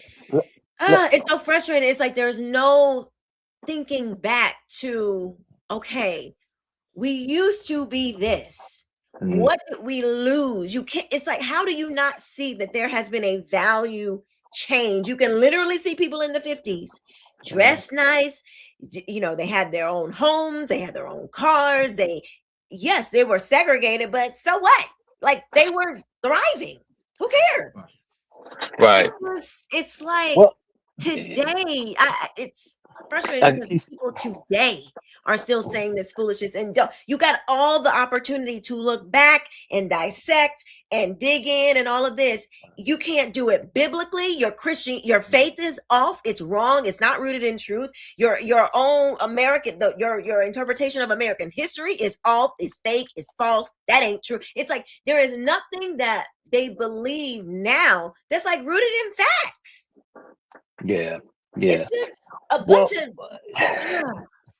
Well, see, you know, that you can say it's the, you know, it's the impact and the influence that that Marxism has had on our society. And you know, again, you have to understand the different elements of Marxist thought. You know, there were utopians and socialists before Marx.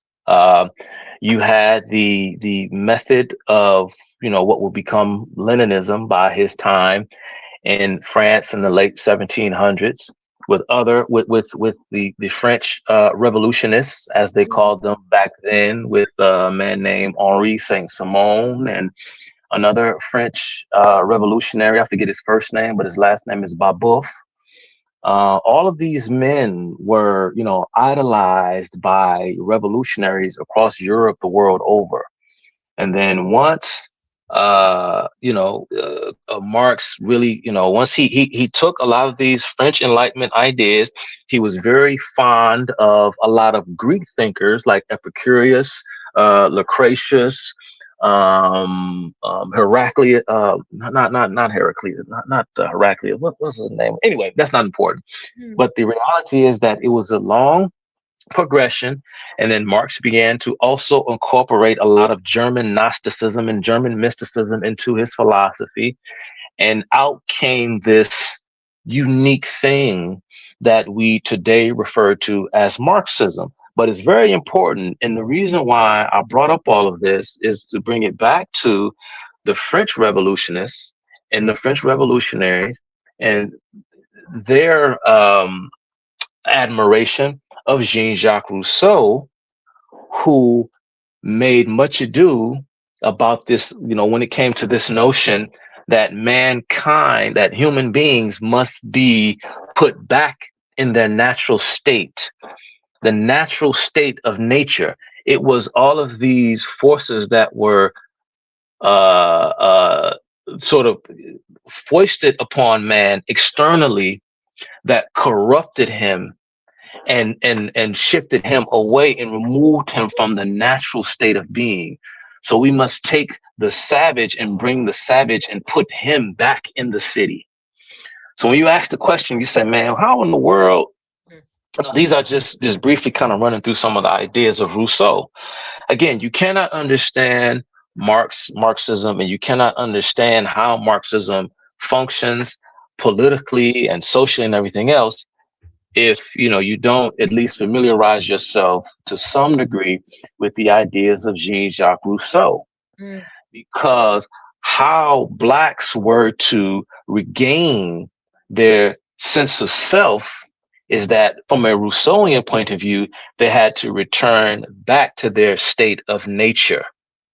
In other words, they had to embrace criminality and barbarism and sexual hedonism, because all of these things were attempts at trying to overthrow the cultural hegemony that was foisted upon them as a result of the colonial process, because all acts of criminality have a political tinge to them, because that's the only political outlet for the Black man is criminality. It's not that he is simply going outside the bounds of politeness and polite society. He wants to be an outlaw. He wants to exist on the outskirts of the law simply because he's a bad person.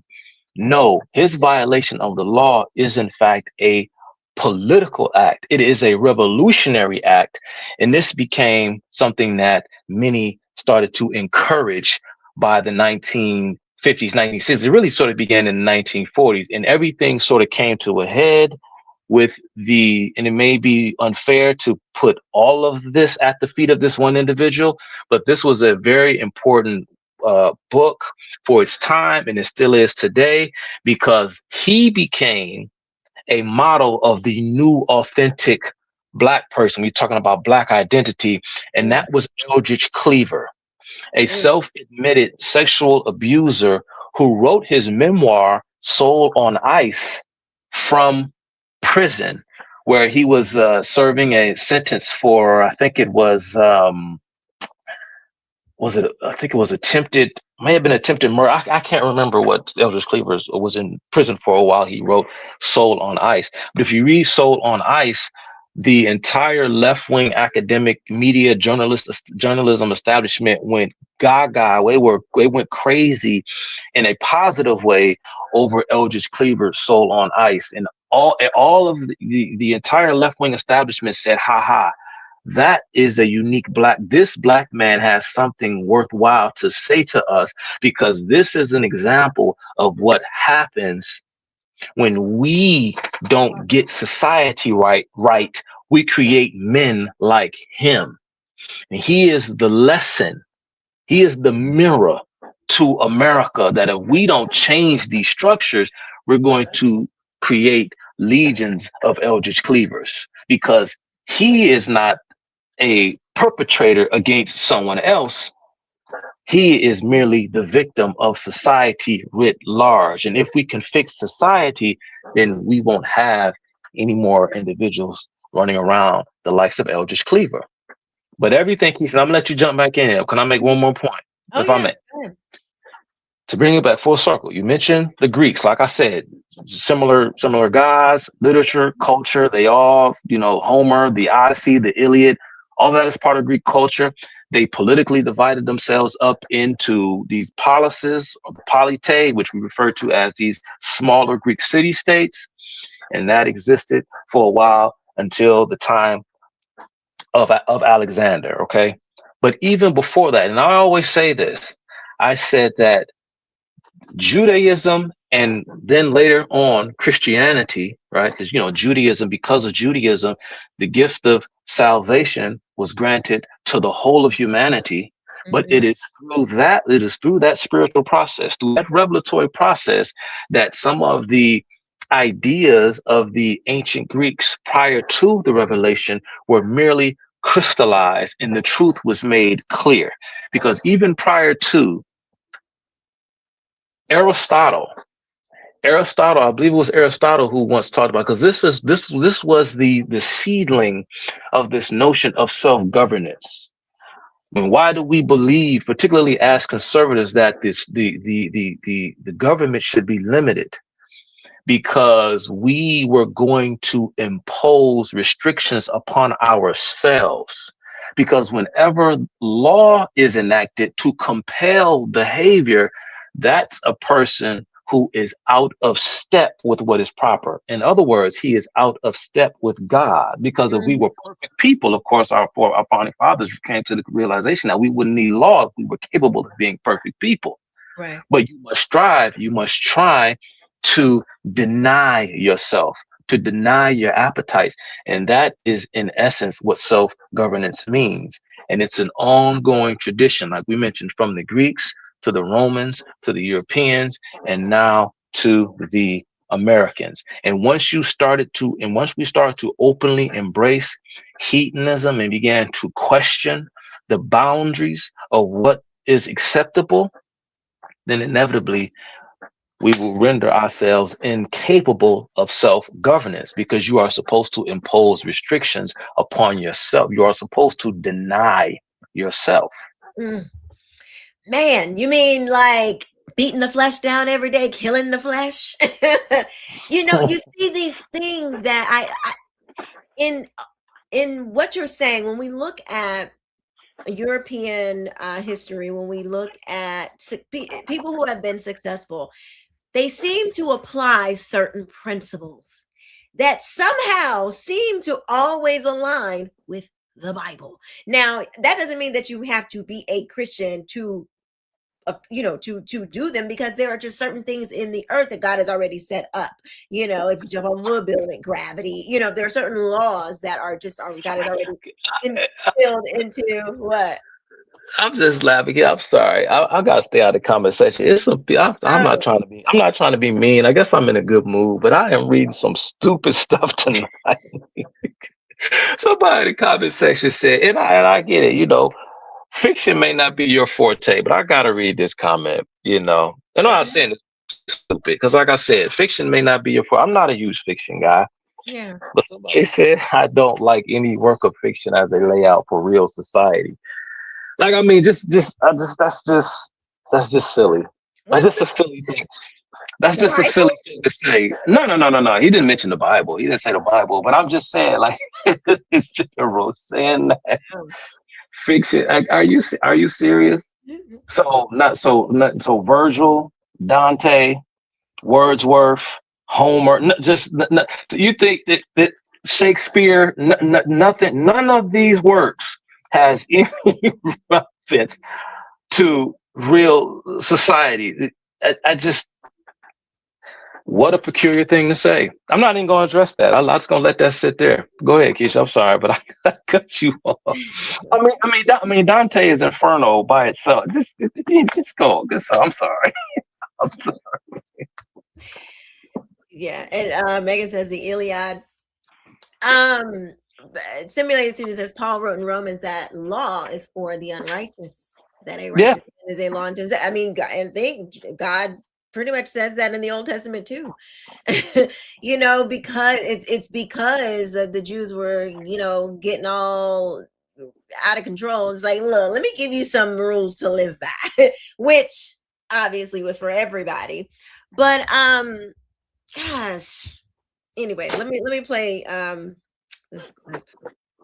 But we built something. Clearly, Black Americans have built throughout slavery and the culture that we have currently. What I'm asking is, give me an example so I'll be able to respond to that particular thing. Well, like things like gospel is something that we built after slavery. Songs and music, the foods that we eat, that we consume. Sure, songs and music exist in every society. Is that not a part of culture? No.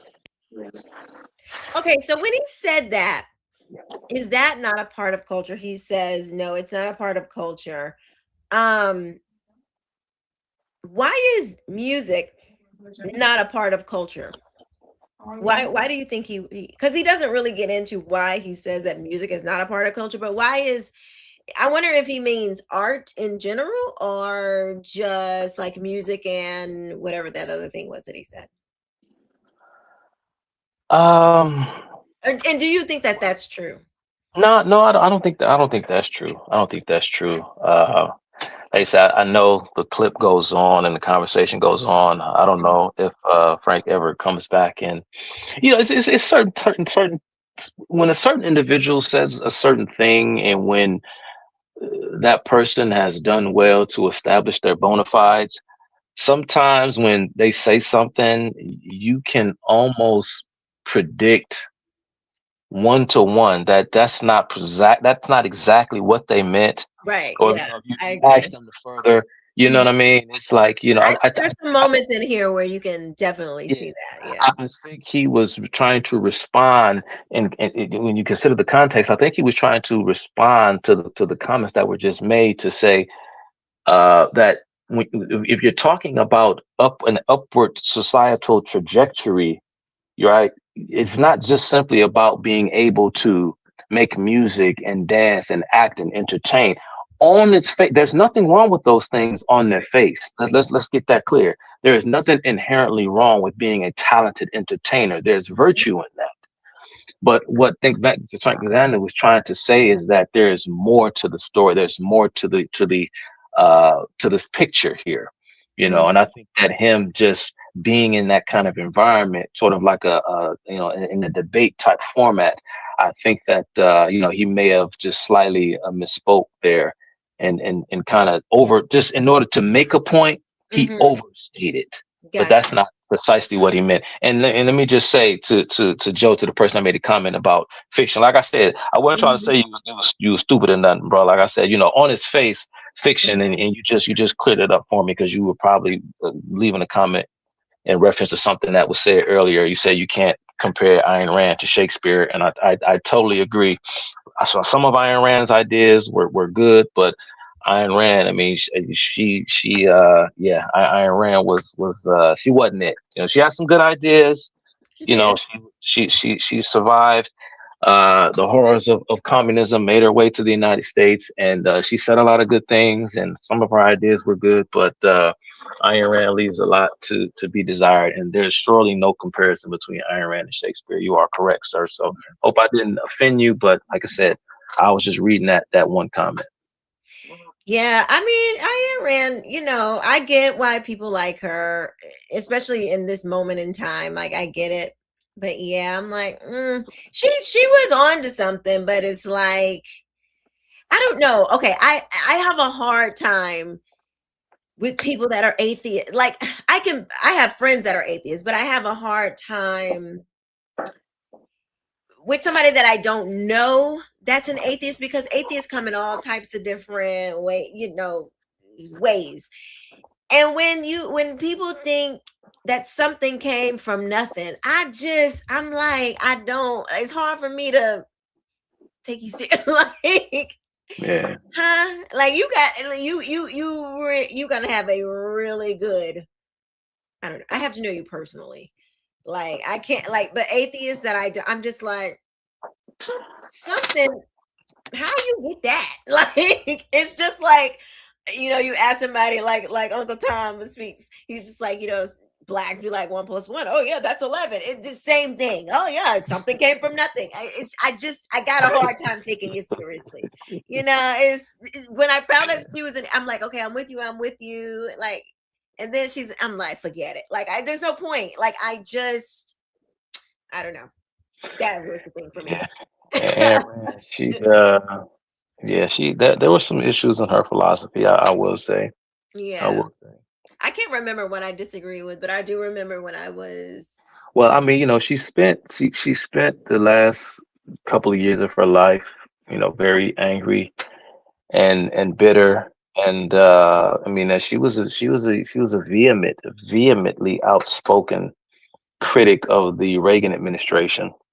And part of what turned her, well, I don't want to say turned her against Reagan, because I don't know if she was ever for Reagan at any point, but she really took issue with his stance against abortion. And oh yeah. Mm-hmm. See, it was issues like that. That is like, it makes everything that you say for nothing, because if you don't even believe in life, in preserving it, then what are you even talking about? Like, see, it just. Anyway, I did want to answer this question though. The virtue of selfishness that you talked about it, but it's not that simple. Right, it's not that simple. So Joe must say, so atheist makes less sense than even someone who is of a completely different faith, like the Asian religions. Yes, because at the very least, they understand that there is something that transcends them. You might be worshiping the wrong God from a Christian perspective, but at least you understand that there is a spiritual realm. You understand that thought comes from a place. You know what I mean? So for me, yes, atheist makes less sense than somebody believing in a false deity, because you're saying that something came from nothing. Yeah. What else did I want to respond to? Somebody said, Ryan. Hi, Ryan. I don't know. I mean, I'm just like, you just love to stick around over here. Well, how are you? How you doing? What did God come from? What did God come from? Well, if God was created, then I don't think he would be God. So he is an uncreated being. He has always existed. He swears by himself. He is uncreated. So nothing created God, Ryan. Yeah. He has always existed. You Amen. have life and thought. You the whole reason why you can even question God is because of God. The whole ability to think the question is because of God.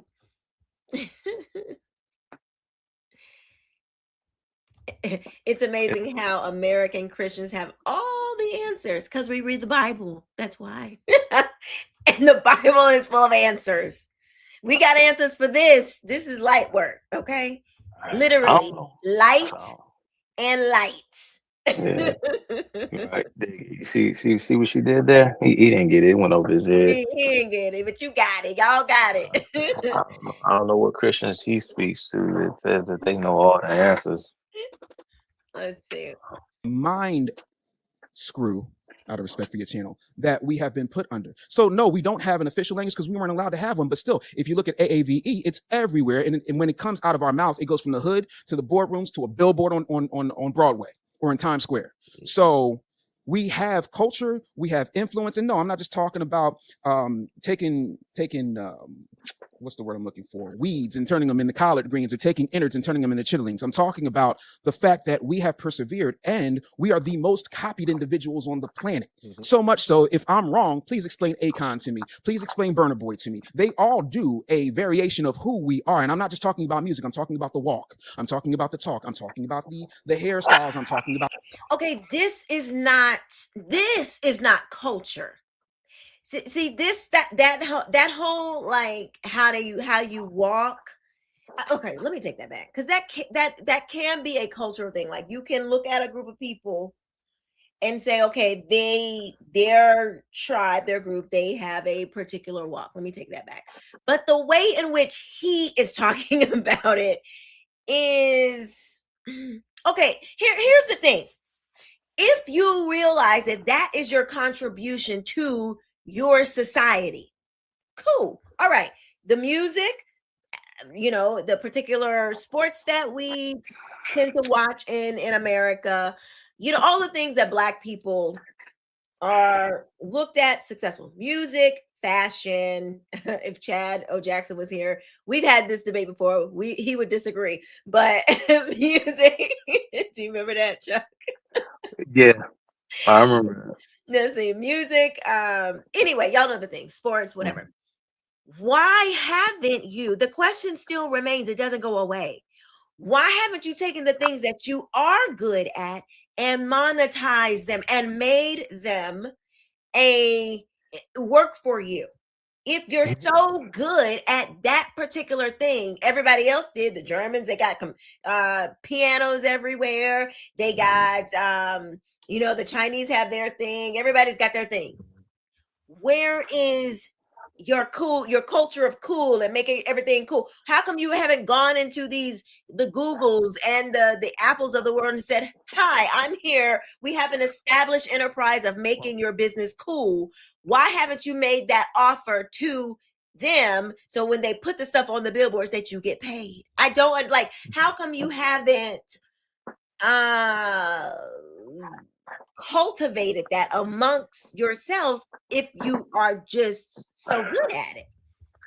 Keisha, what's so amazing to me is he's rattling off all of these things and he's naming all of these individuals as if I'm supposed to feel some sense of connection to them because, well, we are mutually classified as Black, I suppose, but their talent is all their own. It wasn't bequeathed to me by God Almighty. I can't sing, I can't dance. That's not what I do.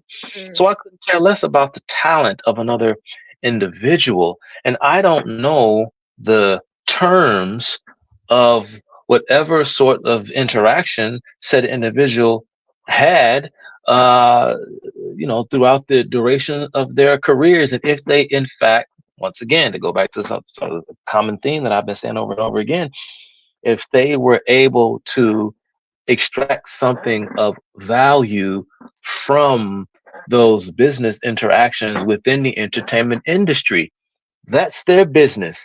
It's not mine.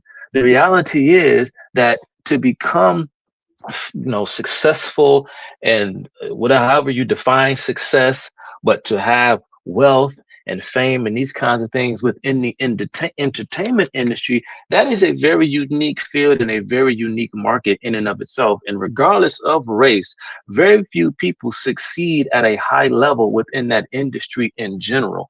And it doesn't help that, of course, blacks are only roughly about 13 or 14% of the general population. You add that on to the fact that learning how to take a talent and to bring that talent to market, how to know how to successfully do business, network, coordinate, contractual law, all the things that are needed to bring certain things to market. Those are the kinds of talents that the individuals who may make the music and do the dances and dunk the basketballs and do all the things, those are talents and skills that they themselves may not possess. Now, it does not mean that they're incapable of possessing them, but there are only 24 hours in a day. If you spend the majority of your time cultivating your talent, then you may miss out on opportunities in other areas that may abound in the way of teaching you how to best capitalize on any given thing having to do with talent if you are not the person who's actually performing. That's what it is that you do. And there's a trade-off for that because you don't bear a majority of the responsibility when things go belly up, because it is hard to make it. It is hard being successful in business, to be a multimillionaire, to be a multi-billionaire, and to have all of these people literally, economically, especially leaning on you for subsistence. That's a tall task, and everyone is not suited for it. Okay. Not only that, but what we do know is that there is a correlation between now you got to walk with me here because this gets a bit complicated. There's a correlation between entertainment, between celebrity and poverty. What am I saying? Those who make it in sports and those who make it in music are people who come from low socioeconomic backgrounds. Even the white entertainers who make it come from poverty. Elvis Presley, poor. This particular entertainer, poor. Now, there are theories as to why this is so. A huge part of the reason why is because, or there's a theory as to why this may be true, is that cultivating the necessary talent in order to make it within music and sport is something that one does not necessarily have to rely on a community. They don't have to necessarily rely on community in order to properly cultivate. Those talents are something that can be pursued individually. And we know what is also a factor. When talking about poverty, of course, is the breakdown in community and the breakdown in family and everything else. And so sometimes the emphasis is placed on things that an individual can use that does not require the kind of social and familial framework that they may otherwise need if they decided to learn how to become the world's next great astrophysicist or something like that. You don't need the kind of infrastructure and you can learn it on your own, but you can imagine that it would be a lot harder. Again, this is just the theory. But what we do know is a lot of famous, from the Michael Jacksons of the world growing up, and the crime-ridden streets of Gary, Indiana. I mean, it just goes on and on and on. And this is regardless of race. This is white entertainers and black entertainers. It runs the gamut. Many of them come from poverty. Like I said, there's a certain cult. There's an internal cultural dynamic there, and sometimes mean that we may not always know what it is, but we can see the patterns in society. Like, say, for example, if you notice the great Louis Armstrong, if you look at photos of Louis Armstrong, he's always wearing a Star of David, because the great Louis Armstrong, one of the greatest entertainers in American history, of course, he was famously adopted by a Jewish family. And it was his Jewish family that introduced him, because this is, from what I understand, as this is part and parcel of Jewish culture, all Jewish children are introduced to an instrument at a certain point. It was one of their many rites of passage within the Jewish community. And so he was introduced to the trumpet, and he took to it, and he became the Louis Armstrong that the world knew.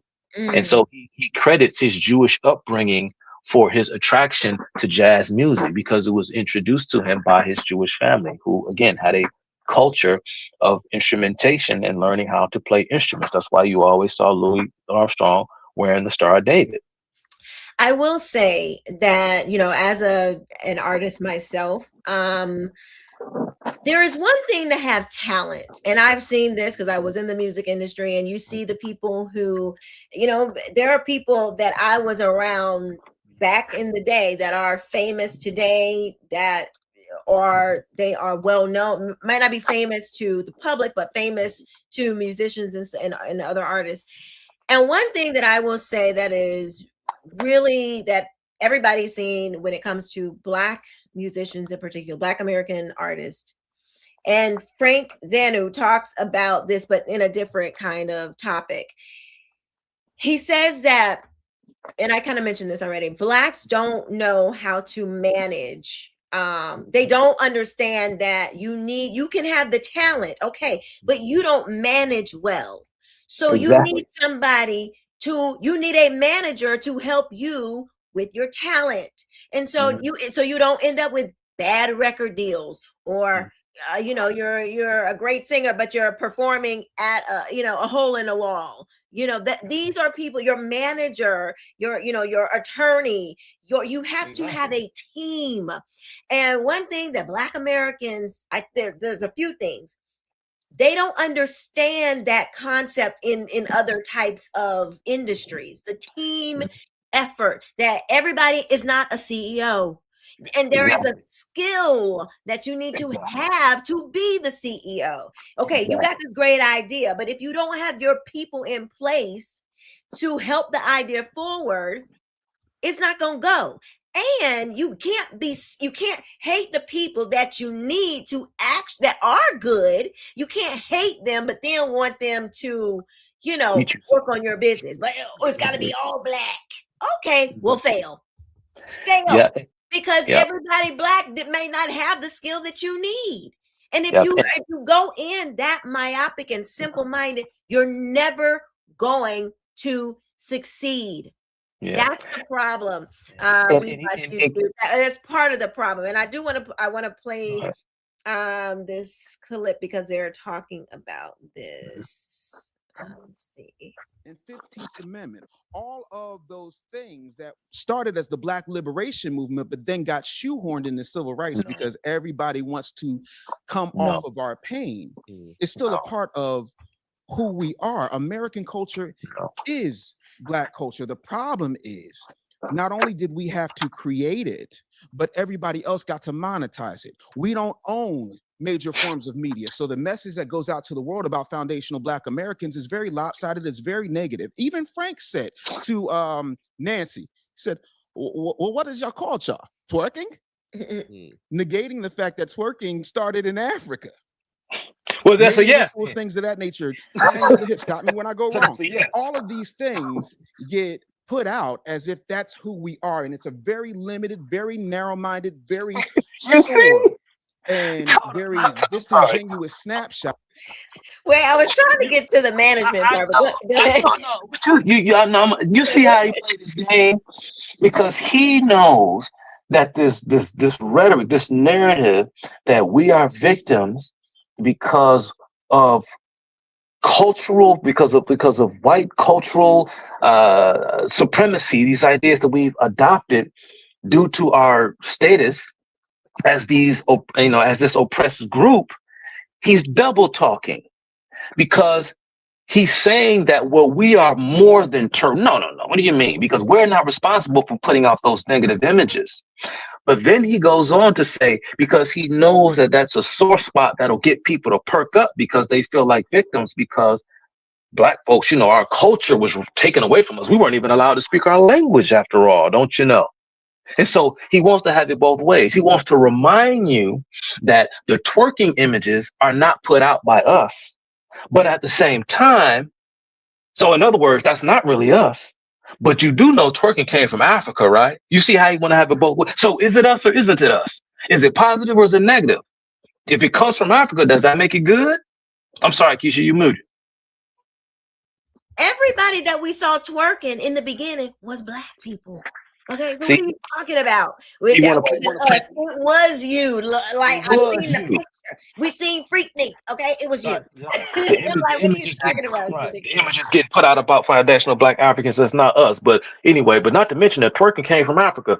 See, he just downloaded all these talking points on you, and you don't even have time to think about what he's saying because he's just like, bro. But you don't even realize you contradicted yourself from one sentence to the next. It's either is twerking a part of black identity? Is it a part of black culture or isn't it? If it's not, then why are you mentioning the fact that it came from Africa? I don't even know if that's true, but why are you mentioning this? Right. Here we go.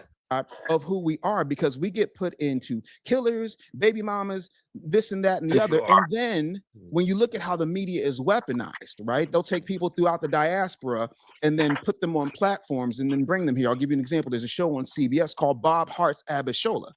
And she said things that were much more incendiary than what Frank said. You know, oh, what is it? Gangbangers and baby mamas? Crazy. No. That energy is designed to keep us a certain way. And then when you talk about how the entertainment is weaponized, because that's the message, that's our largest export. It always has been. Our talent and our ability to entertain, but not capitalize on said entertainment. You can't point to one major black-owned record company. You can't point to one major black-owned media outlet. You can't point to one major media or technological distribution center that is controlled, owned, and managed by foundational black Americans. And so the message of foundational black Americans that gets out is not our message. And I completely reject that. If that's what you think the culture is, I am here to tell you that ain't my culture. It ain't never been my culture. It ain't been the culture of most of my brethren. Do we have some knuckleheads? Absolutely. Of course we do. But do we also have things like COINTELPRO we've still had to overcome? Do we have things like the 94 Biden-Clinton crime bill that we've had to overcome? And throughout history, I have yet to see anybody from any of those 54 countries come back for their brothers that they say that they love so much. I don't remember the warships coming to get us. I don't. But what I do see is, oh, well, we're really good at educating. We take the opportunities and we're able to, go and take these American opportunities that you guys squander. Yeah, because you get an immigrant experience. You do not get the foundational Black American experience. You get the same immigrant talk that the Russians get, and the Russians got a lot of nerve because if it wasn't for Alexander Pushkin, they'd still be speaking French. Alexander Pushkin created the Russian language. He was a black man. So when you talk about where we are and where we've been, you also have to talk about the mind screw, out of respect for your channel, that we have been put under. So no, we don't have an official language because we weren't allowed to have one. But still, if you look at AAVE, it's everywhere. And when it comes out of our mouth, it goes from the hood to the boardrooms to a billboard on Broadway or in Times Square. So we have culture, we have influence. And no, I'm not just talking about taking what's the word I'm looking for? Weeds and turning them into collard greens, or taking innards and turning them into chitterlings. I'm talking about the fact that we have persevered and we are the most copied individuals on the planet. So much so, if I'm wrong, please explain Akon to me. Please explain Burna Boy to me. They all do a variation of who we are. And I'm not just talking about music. I'm talking about the walk. I'm talking about the talk. I'm talking about the hairstyles. I'm talking about the innovation. Everything we do. We took a construction worker's boot and made it the hottest item for the past 40 years. Because everybody finds a way to profit off of what we create and then demonize us for creating it and then label us criminals, uneducated, unwilling. We don't care, but they don't talk about all the systemic things that have been set up and profited by people who want to keep us in a certain box. That doesn't mean we can't escape that box, but to act like we were not put under duress for what we had to put together as a culture when everybody else got to inherit it. And that includes Haitians, Jamaicans, everybody else got to be left alone so that they could develop. We didn't have that.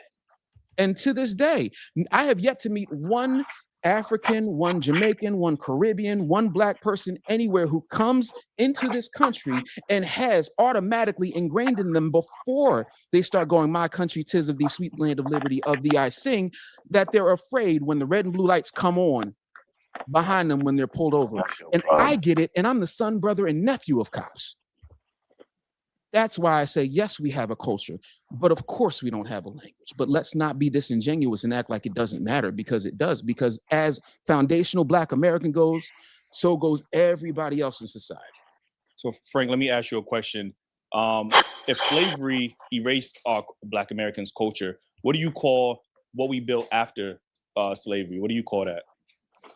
Well, you have to give me an example of what you mean by what we build. What are you referring to? You tied culture back to African and something that you inherit, but you said that got erased during slavery, but we built something. Clearly, Black Americans have built throughout slavery and the culture that we have currently. What I'm asking. Okay, sorry, I had the wrong. Sorry, y'all. This is not him. This is not that not him though. But go ahead, Chuck. Go ahead and respond while I cue this. And I said all this talk, this we talk. I mean, for goodness sake, man, I get it. I know the French helped to subsidize the colonists during the Revolutionary War, and we came out of the Revolutionary War when we were forming the country. I know we owed a huge financial debt to the French. So I don't know, maybe that's his Francophile, sensibilities coming through, all this we talk. I don't know. I don't understand this. What makes him think that what belongs to another individual or to another group is somehow like it abounds to my own personal glory and success?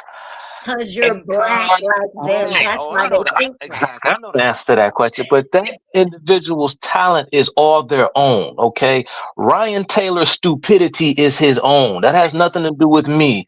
Akon's talent is his own. That has nothing to do with me. I've never met the man. I don't know anything about the man. But what say you when he's talking about, well, what has this individual's talent done for us as a people when everybody else is profiting off of the things that, because last time I checked, a lot of these famous individuals, I mean, they ain't living nowhere like I'm living. And I bet you if I asked them to give me something in exchange for nothing, how many of them gonna do it? Not many. He wouldn't even do it. Exactly, because I don't know what he got in his bank account, but he's so worried about everybody else. Stop counting everybody else's pockets, bro. You supposed to learn that on the street since you so Black. That's Black code 101, bro. Stop counting my money, okay? And why you keep talking about, well, what has such and such gain from this, that, and the third? What say you, sir, when it comes to the value that the consumer gains from the production of the things, the talents and the gifts that these people bring to the world? Why is it that I need to profit off of someone else's talent when my reward is seeing the talent in action?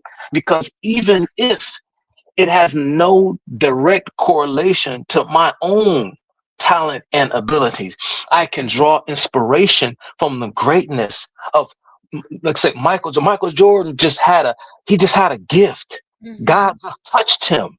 Whitney Houston, God just touched her. Mm-hmm. For whatever reason. But it is in that I can look at that and be inspired and set new horizons and create new aspirations for myself, because Michael Jordan stretched the limits of what a human being can do on the basketball court. He stretched the limits and showed me a new expectations on what a human being can do. Mm. It doesn't have to pay. It doesn't have to pay, right? Or Michael Jackson or anybody, because we're talking about entertainers, right? It doesn't have to be something that the collective benefits from, because we're not the ones that are putting up the billboards and all this bull crap he's talking about. But the value from the consumer's point of view is being able to experience it That's why when I go to the movies to watch a film, I am willing to exchange my hard-earned money to watch that movie, because, to go back to something I said at the top of the conversation, at that moment, watching that movie was more important than the money that I had in my pocket. So I gained something of greater value by being able to experience that thing. And so we are enriched as a society by watching the talent of another individual who made the requisite sacrifices needed in order to be great at their craft. And that's a huge part of the reason why, if I didn't make the point clear earlier, why they may not be as good in business and in other things, because it takes a great deal of luck and opportunity, but also a great deal of practice in honing your skill and your craft, because only a small, minute slither of a percent of a person is going to go on to make a living being an entertainer and being mega famous. It just doesn't happen to people like that. And so they don't have time. Keisha, I don't have time to sit down and study the ins and outs of contractual law and media and business law and these things, while at the same time working on my scales. Do, re, mi, fa, sol, la, ti, do. Then I'm going back to the law books and I'm reading on how to negotiate thick ass contracts. I don't have time for that. You couldn't, even if you wanted to. Like, that's why when you're in business, they say get good at one thing, because even when you're trying to do multiple things, you're gonna suck at all of them, because you just don't have that. You ain't God. You're not Jesus. You don't have that kind of bandwidth. Okay, you're not made like that. Oh my gosh, it's not. Let me play this part. I wanted. This is what I was trying to get to. I hope this is right. We can Google it. Sure, but that's that's the part. I'm no expert. No, on all the things he has listed. I'm just saying we shouldn't just talk about leaving. I will respond. We built that. Yes, I will respond to you. I'm no expert on all the things he has listed. I might have read about them, but you see, every time I read something or I encounter a story, my mind works in that way because I'm an critical thinker. All right. I have also known societies in the world that once upon a time were prevented to do anything. They were prevented to do anything. Like the Jews is an example of it. Indians were an example for 81 years by the British. They couldn't build, innovate, do anything. They have to rely on the white people, right? And you can go down Korea the same way.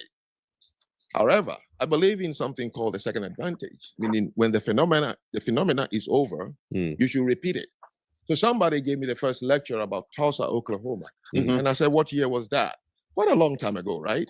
Okay. At one time in this country, you and we will not have an opportunity to do certain things.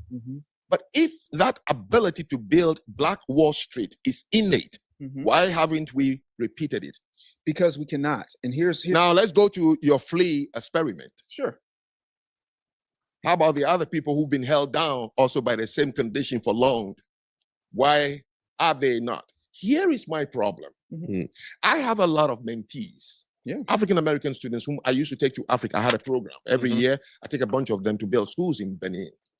A lot of that money out of his own pocket, by the way. Yes. Credit where credit is due. Now, I really get the goose on my skin when we keep repeating the very thing that is building prisons around us. One is that we've been psyched up, so we can't do anything.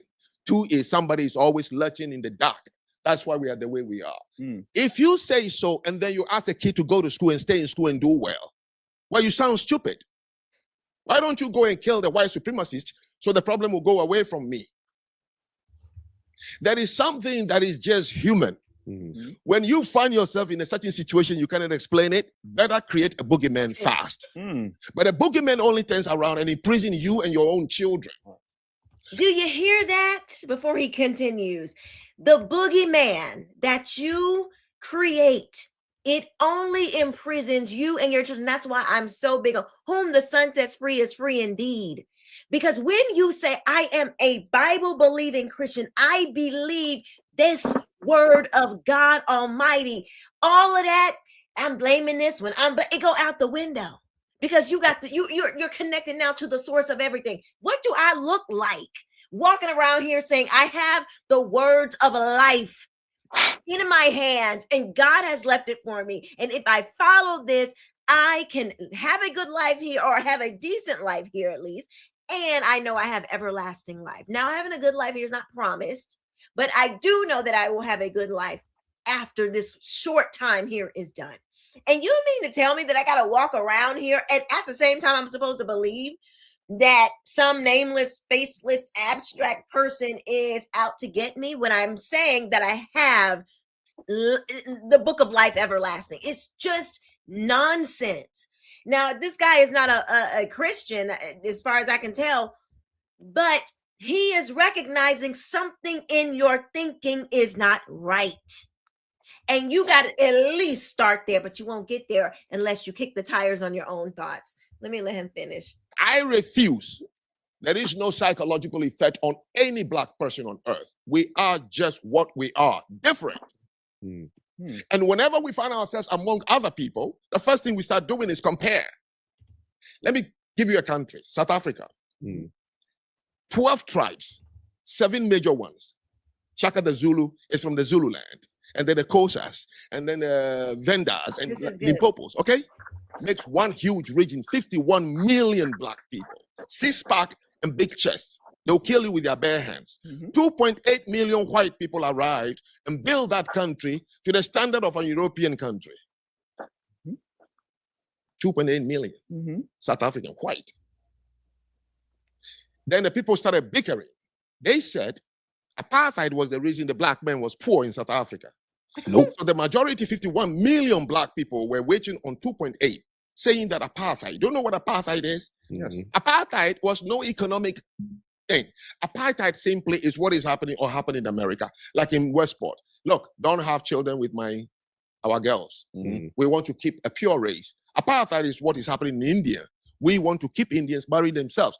Koreans are eugenics. They marry each other. How many Koreans have you seen in America married to celebrities? No. That is apartheid. So if you start marrying them, they'll tell them, clean out. That was it. Now, if blacks believe that they can build South Africa, you know what? Mandela wouldn't waste his time in prison and all these things. He would have simply said, you know what? Let's have a BSA, Black South Africa Republic. Let them cut off white South Africa and let's compete. No, they wasted their time asking the whites, just allow me to come to your beach, to your clinic, to your schools. Okay, then in 2 years. What does it, if that don't sound like Martin Luther King, where we wanted to sitting in the lunch counter and eat a hamburger and drink some coffee? If that don't sound just like the same bull crap over here, let me. Ago, the white man said, just wait and see. We are warning them that managing a country is not something anybody you can just do. So 32 years ago, they gave the country back to the blacks. I was there in 2022 to speak. They are now having load shed. Electricity can't stay on. Water is not flowing. Roads are cracked. Airport is breaking down. The Durban train station is finished when they gave it to blacks. So you're saying that they're not capable? No, they're not capable. I don't have to say it. 32 years. It took Singapore, Hong Kong, South Korea, Malaysia, and Indonesia to build themselves up right after independence. 14 countries in. Wow. Quick. Oh, quick. Yep. Oh, yeah. No. Yeah, I said quick. He mentioned. I think he mentioned Singapore and some other countries. You look at how quickly Japan was able to pick itself up after the Second World War and so on, and say this is not foreign aid or any such nonsense. This is about human capital and know-how. You get what you get. And like I said a million times, because of the rise in the popularity of the Marxist doctrine by the midpoint of the 20th century. And you have to bear in mind that we're talking about in various independence movements that were taking place within the context of the Cold War. And so it was a very different time. Of course, Nelson Mandela was a communist himself. I'm not going to go into the details of Nelson Mandela, but he was a a self-admitted terrorist who confessed to killing his fellow South Africans who were opposed to the growing communist regime in South Africa. And In his his wife own too. words, yeah, in his own words, right? And his wife, he confessed in open court. And like Frank Zanu said, you know what I mean? He said, no, I don't have to say it. You can look around and you can see it. See You it. know, there's nothing that says that Africans are genetically incapable. They just don't want to do the work. They don't want to do the thing that they need to do, and realize that there's a place for all peoples, for all individuals within the global scheme. But you have to approach life in general with humility and appreciation for the very gift of life in and of itself. But that's not what they did. Again, they chose resentment, and the country was put back into the hands of people who did not know what they were doing, and they simply went back to the old mores and conventions of pre-European South African society. That when you put that in a modern political a context, you have tribal warfare playing itself out in the 20th and 21st century in a more sophisticated manner. And again, this is the type of stuff that was going on prior to their contact to any significant degree with Europeans, and they just simply reintroduce those centuries old tribal rivalries, right? Exactly. And they just played them out in a modern day political context. And there's so much corruption and cronyism and nepotism in Africa as the entire continent. And for the people who actually know how to build, foreigners, it's a struggle, because the people who actually can help the Africans won't invest in any way, not just financially, in any way, because they will do so at a great loss, because their property rights will not be respected, because they will be stolen from. Yeah. They went right back to their old value system when they And left. mind you, these rulers are worth millions. Back in the day, real quick before you go back to Frank Zano, remember in the 80s, we had the Live Aid. Remember the Live Aid concert? Well, we were young yeah. kids. The Live Aid, and what would you have? The whole thing. We Are the World. Oh yeah. That whole thing was about bringing awareness to the plight of Africa, particularly in East, Africans. Yes. Africa.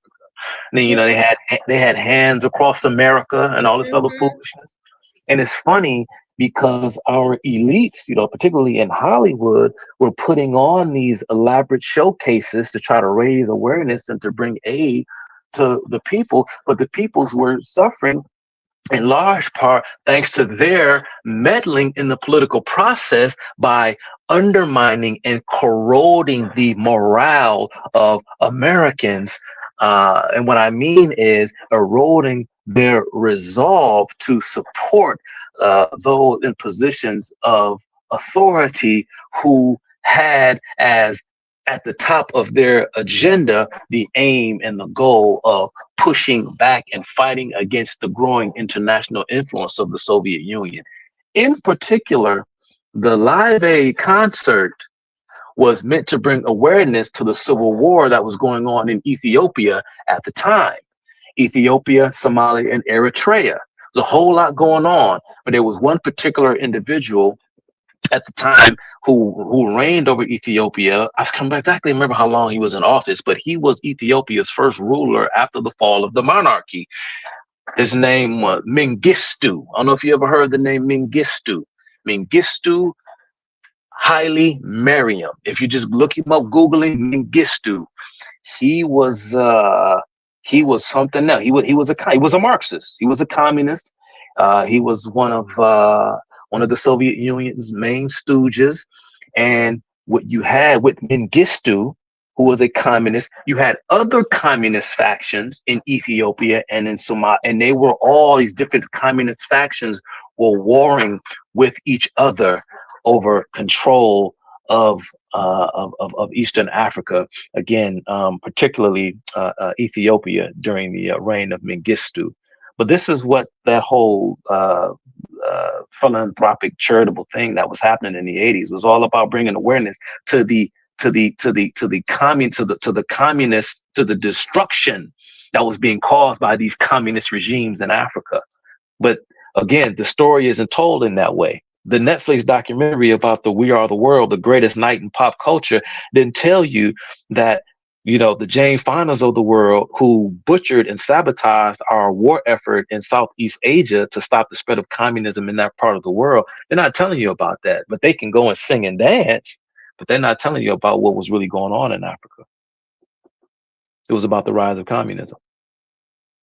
And they helped to do it. Many people in this country who are below the age of 40 don't understand what Soviet Union means. That was a devil's empire that colonized 14 countries in their grip for 40 years. Name one Eastern European country that is downtrodden because of the Russians. So do you have the answer to the reason they're not capable? There is no reason. So they're just not capable because they're just not capable. There's no reason behind it. There's nothing behind it. There's not a particular mindset. I'll tell you, woke up one because day and just if you said, look in the generation of where I come from, my grandfather, great-grandfather, great-great-great-grandfather, none from Africa has ever build and manage a country. It got to be a reason, though. No. I'm saying we have never done it. Just Right. just like no lion has ever dug a foxhole. Right. Only fox can dig a foxhole. Right. He doesn't. Only rabbits can dig a rabbit hole. So Lions can't. So why would you say, is there a reason the lion can dig a foxhole? No, there's no reason. It's a lion. But those different animals, we it's talking about called a humans. lack of breadth of experience. Humans are That is a different, my reason. friend. Not having the experience is a reason. And again, Okay, so maybe we have not had the need. You see, we make too big a deal about industrialization, as if industrialization is for people who are smart. No, industrialization is for people who were threatened by nature. And the continent of Africa, which is the home place of Black people, is the most comfortable place that has never had any threat. Tsunamis, earthquakes, tectonic plate shakes, winters 10 feet high, springs. You wake up every day, the trees are green, the tomato is 365 days, it's right behind your house, the river is there, and you just lie out there, eat something, and just chill.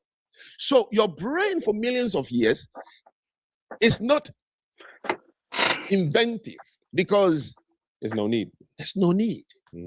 So we build little communities.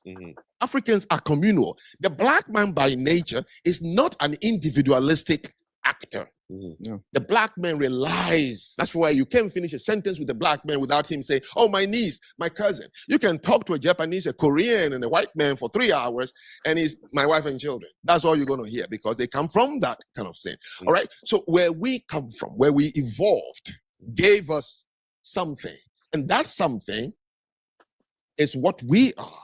So what the white person did in South Africa is not because he's smart, it's because just over years, millions of years, they've been in threat from nature. So always their brain is inventive. Oh, how can we protect ourselves? We didn't need a reason to let the water be in some, because it's not going to freeze.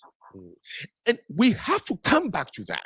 But we keep preaching that somebody, this wiggly white small race, have held down Black men, Shaquille O'Neal size of people. And then our children are hearing it.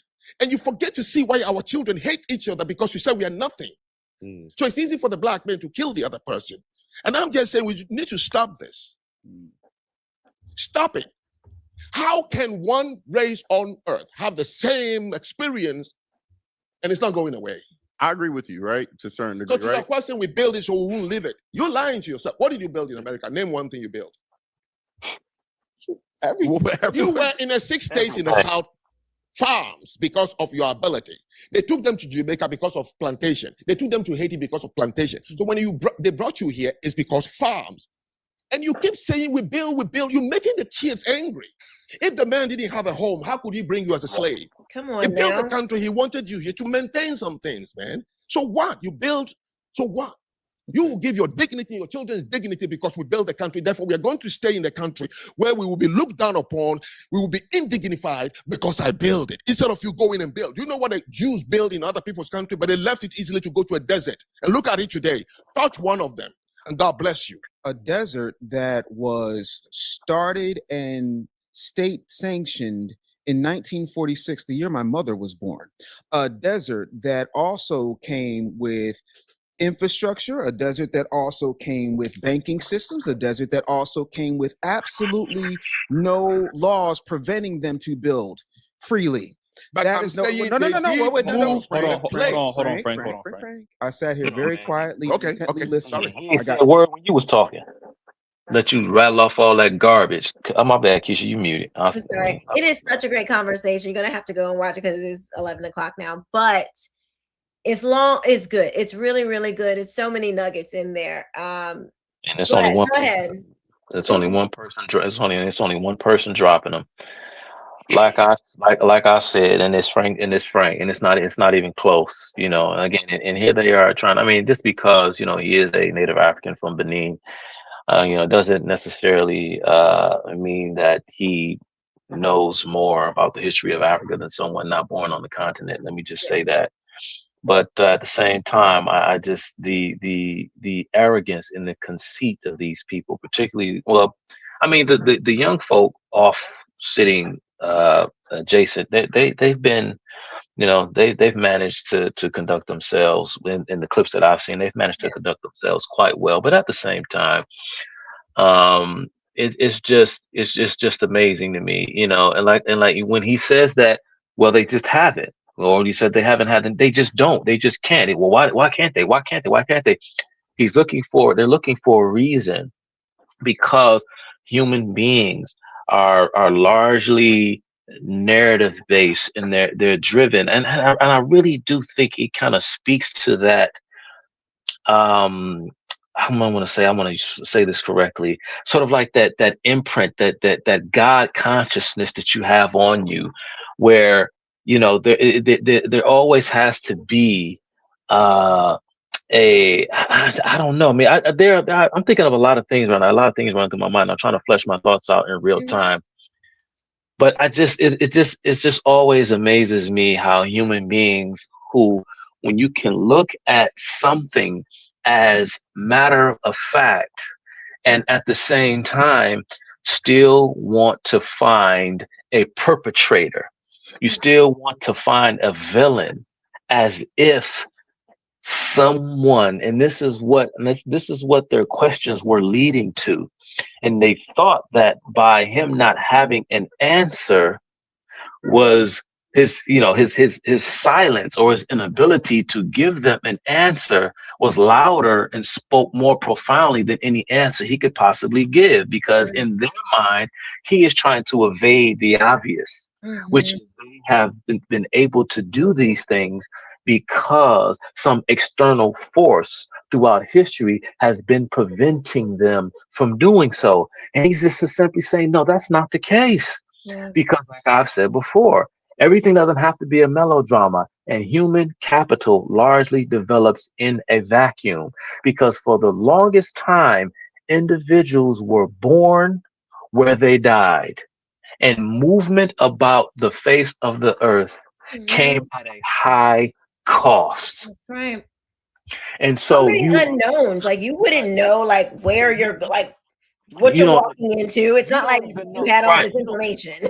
Right. You don't even know, like, if you go however many miles in one direction, what you're bound to encounter. Like I say, you just don't know. And so the peoples of that particular region of the world, because he was talking a lot about South Africa, these people were left isolated for a very, very long time. And isolation breeds cultural stagnation, and cultural stagnation breeds a stagnation in the development of human capital, which leads to economic lag.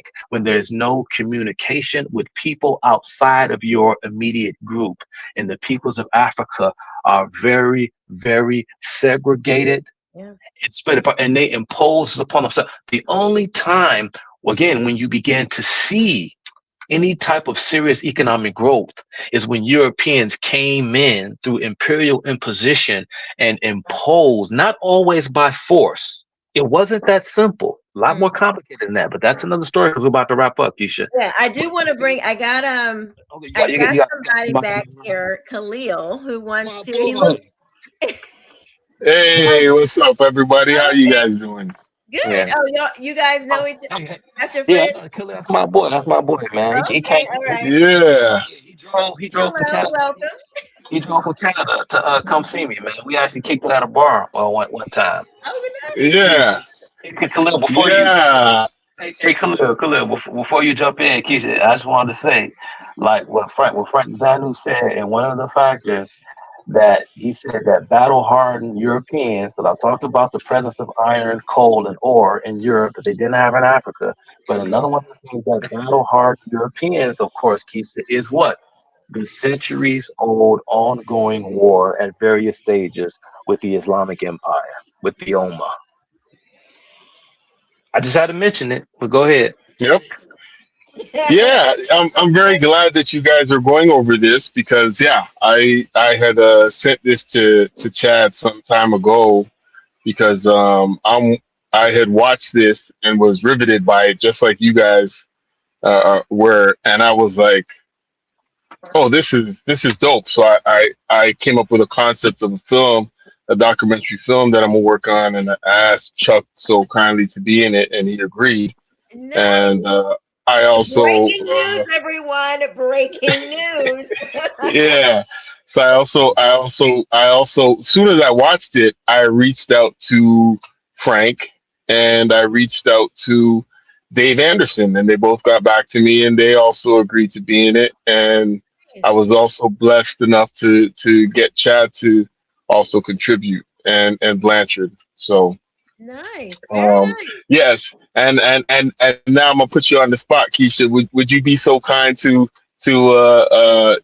give me a bit of your time and also contribute because again, this is a conversation that needs to be had. So the title of my documentary is "What Does Black Unity Look Like?" Because the brothers from the Daily Wrap Up crew um, they were trying to they were asking Frank as a foundation of Black Americans, well, why can't we work together? And and I think you should do a part two to this or a part three because it's worth um, going through the whole thing and Yeah. opening up that discussion.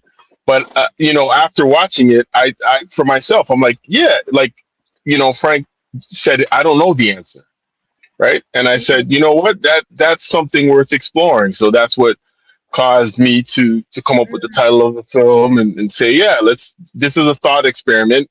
Let's try and walk it up on its feet and see where it goes because I'm in Canada, Mm-hmm. and We're obviously Frank international, is everyone, in case you didn't know. yeah. Go ahead. Yeah, so in Canada, we have a black population here, but again, it's all people from Africa, from the Caribbean.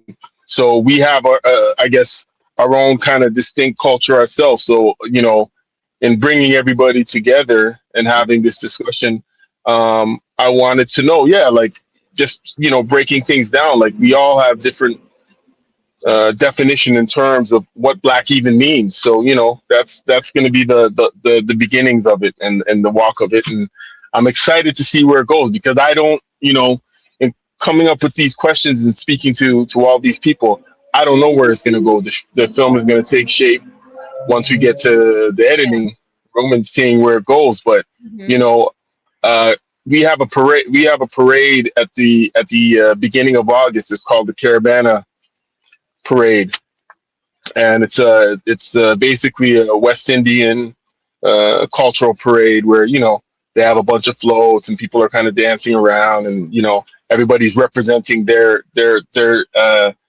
nation from the Caribbean. Yeah. And yeah, it's a good time for me to. That's where I'm going to kind of hit the streets and just speak to, because we have people from the U.S. coming over, and just speak to people and ask them what their definition of, what's the definition of black? What does it mean? What does black unity mean to you? What do you, obviously just asking them where they're from and, getting their take on it. Because if there is to be black unity, quote unquote, then I would think there has to be some agreement on many things. Mm-hmm. And, what I want to explore with this film is, you know, if we do agree on a lot of things, if you don't agree on a lot of things, it I can can tell you there right be now, I do yeah, not agree. I don't want to come together. I'm not trying to unify with yeah, certain types of people. I do not exactly,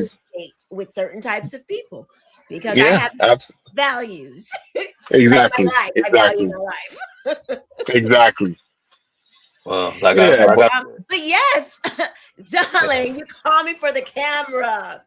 okay, Girl over great, there. great, amazing. I'm Moving so happy, so on, pleased. darling. Thank you, Chad.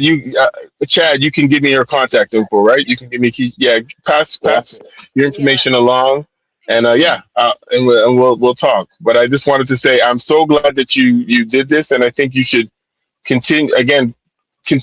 You might have to do another 2 or 3 shows about it, but again, it's worth opening up and worth exploring.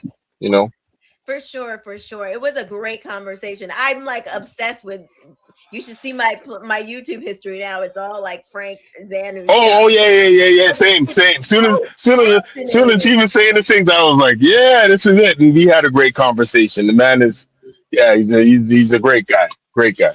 That's so funny because I was actually thinking about contacting him myself because I have so many more Absolutely, reach out to him. questions. You know. Reach out to him because he wants to. Again, his project Rethink.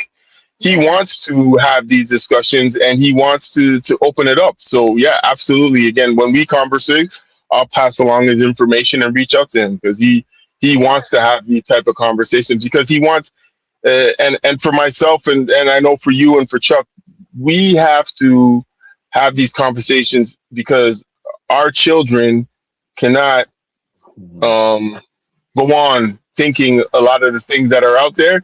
We can't have our children thinking these things.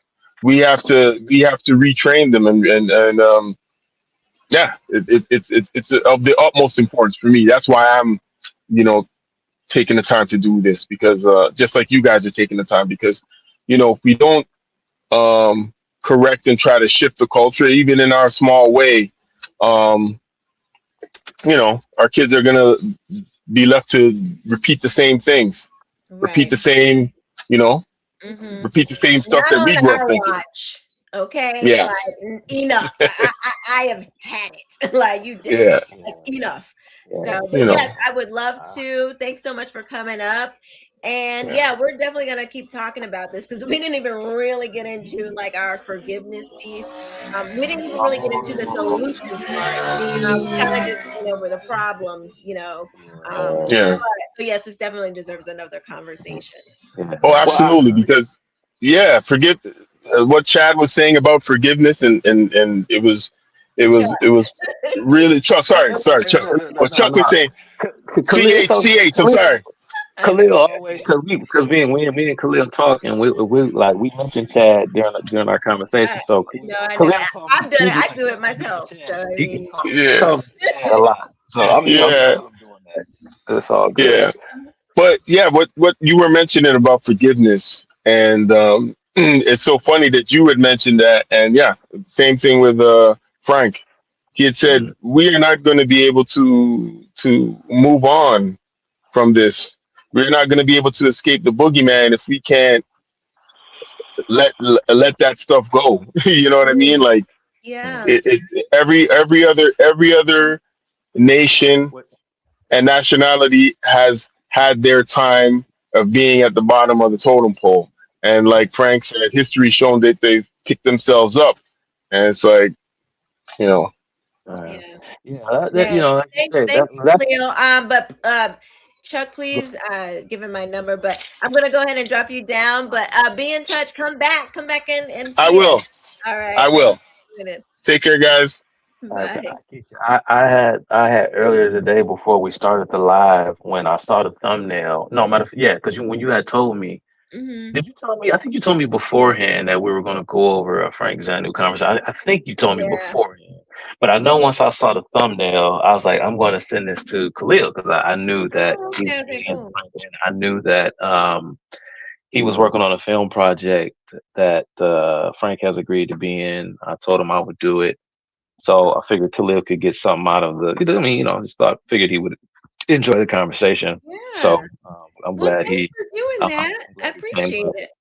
But yeah, Yeah. but Keisha, just to wrap it up, that's why just to kind of touch on forgiveness and how it relates to a lot of what Frank and Mr. Anderson were discussing is that this whole notion of a black identity was forged in fraud. It's fraudulent. Fraudulent. It's make believe, and what you have at the head of this thing are a small select group of social engineers who took up the standard, the cause of being the supposed spokespersons for the global black collective, because of course they were the ones with the requisite know-how needed to lead and to guide the black collective into a better tomorrow, which to them begins, and that tomorrow begins once they have successfully defeated their opposition. And so there is no forgiveness so long as you cling to this identity, because this identity was a creation that was based upon a fraudulent notion that we as black folks are victims of this global process of colonialism that has worked for the benefit of the white race at the expense of everyone else. And so, seeing as how their success was forged in this way, we must do as they have done, which is engage them in this zero-sum game.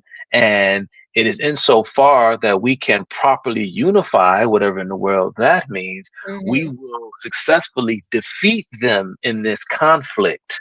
And once we have defeated them, we will then take up our proper place as rulers of the planet. But unlike the white man, we will rule in a benevolent fashion, because we, of course, are more inherently moral than he is. And there are all sorts of ideologies and theologies even that seek to explain this bogus idea. And so that therein lies the problem with Yeah, the I'm gonna need them to go and look at these 54 African countries, and then and the Black Americans, and make that make sense. How you're gonna all of a sudden it's turn not organic. into these benevolent, good country managers. Get the freak out. We'll have part two. You take these ideas, and like I said, it is to the extent that because the so-called minority, he is the benchmark. And you see, because the point of society is not the vehicle toward the end.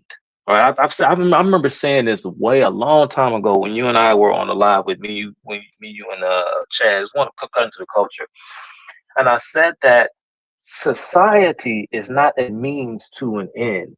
Society is the end. That's the point. This here is the point. This is not meant. All of this is not meant to facilitate our traverse into something greater than this. It's hard enough just to simply maintain and sustain this. This is the point of the entire process, is this. Everything else is simply fool's gold. But when you, from the outside looking in, can impose your vision to say that freedom is proof that the promise of liberalism works, you've lost the plot. You've completely lost the plot, because freedom is the tool by which you need that tool in order to establish a world where you can mitigate, and right? yes, And but they don't even want that. That's how you know that they don't. That's the evidence that they can't that they've never created anything, and that they will never create anything, because you have to have the liberty, which they don't want. They want one main government that controls everything. So they don't want real freedom, and then they don't want the ability to have fair trade. So you don't really want to be here. You don't really want the American thing. So go back to the places that's doing what you already want, No, which because is where you'll be happy. You won't really, because you're my anyway. That's another thing. that's why they backwards and suffer because of some boogeyman, like Frank said. And in order to reach that stage of liberation, you have to literally, in some cases, see what has happened in South Africa over the past several years. And and figuratively, talk about whiteness, right? That's what the term they throw around to dehumanize the individual, right? You have to defeat that thing because these people literally think that they are in war. They are in a war, in a conflict with the white race in this zero-sum game, and that's just not the way the world works. That's not it at all. Yeah. Very well said. Thank you guys so much. I really enjoyed this conversation. I hope you guys enjoyed it too, Chuck. You was preaching. You was giving it to us, and I hopefully next week you'll have time. He had some extra time tonight, guys, so that's why we were blessed to get him so long. But hopefully next week you have some more time so we can dive into the solutions of these things, because we've outlined a lot of the problems. Yeah, and then hopefully we can get into the forgiveness piece, because I really believe that is a huge part of what is not happening amongst Black Americans in particular. So thank you, everybody. Megan, Karen, Paul, everybody, the whole gang of you. I love you. We watch Alethea, DT, Black Guy Nile. I know you. I think he's going to bed. A new co-host, Jude. CARC. We haven't seen you in so long, so glad you're here. Beige Lives Matters. Copes.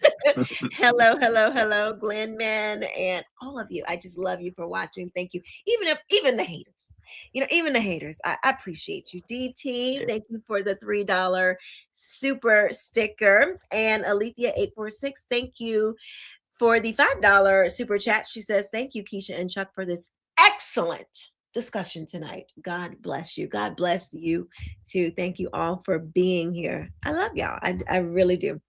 All right, you guys, we will see you on Monday. But I do so I just put out the clip of Chuck talking about the forgiveness piece that he talks about on Wednesday. So make sure you go by, hit the like button, hype this video too when it's done. Thank you guys. We'll see you later. Hey Keisha, real quick. Oh yes. I just put I think I did it right. So I just put a link in the now chat. I can hear you. Oh man. Let me see. Hold on. You put a link in the chat? Can you hear me, Keisha? I can hear you, but it's low. But go ahead. Slow. Okay. Yeah, I just put a link in the chat. I'm supposed to be on a show. I believe Sunday night, this upcoming Sunday at 8:30. I'm going to be on a YouTuber. His name is Sub-Zero. He wants me to come on and he wants to interview me. And he's talking about various issues confronting the so-called Black community, but more specifically, we're going to really tackle this concept of redlining and what it actually means. And I'm going to tackle that on his YouTube channel. So if you go over there and subscribe, and I don't see the link, so I can. I did it on. I may be on the wrong. I may be on the other. Because you got 2 live streams going, right? Yeah. Let me see. Let me check the other one. Yeah, I'm watching the one that's the vertical. Yeah. Okay. So I just wanted to just plug that show. Okay. It should be very interesting, and I just wanted to give a shout out to Megan who keeps asking us to discuss the 45 points of combat. Yes, I don't even know what that is, so I would love to go over that. We'll talk about it. It's very. I keep forgetting. It's long. I believe she's talking about. I could be wrong, but I believe she's talking about there was I'm not going to go into no long story, but just it was read into the congressional record in 1963 by a Democrat politician named Albert Herlong. I think that's what she's talking about, and I think he received much of his information from his contacts and sources within the FBI. I first came across the 45 points of the Communist Agenda when I read W. Cleon Skousen's book, The Naked Communist, which of course is a must read for anyone interested in learning about communism. Like I said, it's one of those seminal works that you have to read. And so I think that's what Megan is referring to. But even if you try and go and pull it up, like I said, it was read into the congressional record in 1963 by Albert Herlong. And it breaks down how the communists said that what they were going to do in order to try and break down America. So I just wanted to just touch on it. Yeah. Megan's been asking us for like the last 2 weeks. I know. I'm sorry, Megan. I don't know about it, but I've been meaning to look it up, and I just kept forgetting. So I know. Sorry about that. It's deep. It's deep when you read it. It sounds interesting. Like, almost all of these points have been accomplished. Yeah. Read it. It's very interesting. Yeah. But yeah. Thanks, Aaron. Thank you. All right, you guys. Check. So it's Sunday at what time? I think 8:30. 8:30. Sunday 8:30. Sub-Zero's channel. Yes. Is it Central or Eastern? Do you know? Eastern. Okay. So you guys, are you gonna make sure you subscribe to Chuck's channel so when he puts out like a thing about it, you'll see it. So, all right, you guys, we'll see you later. Bye. Have a great weekend.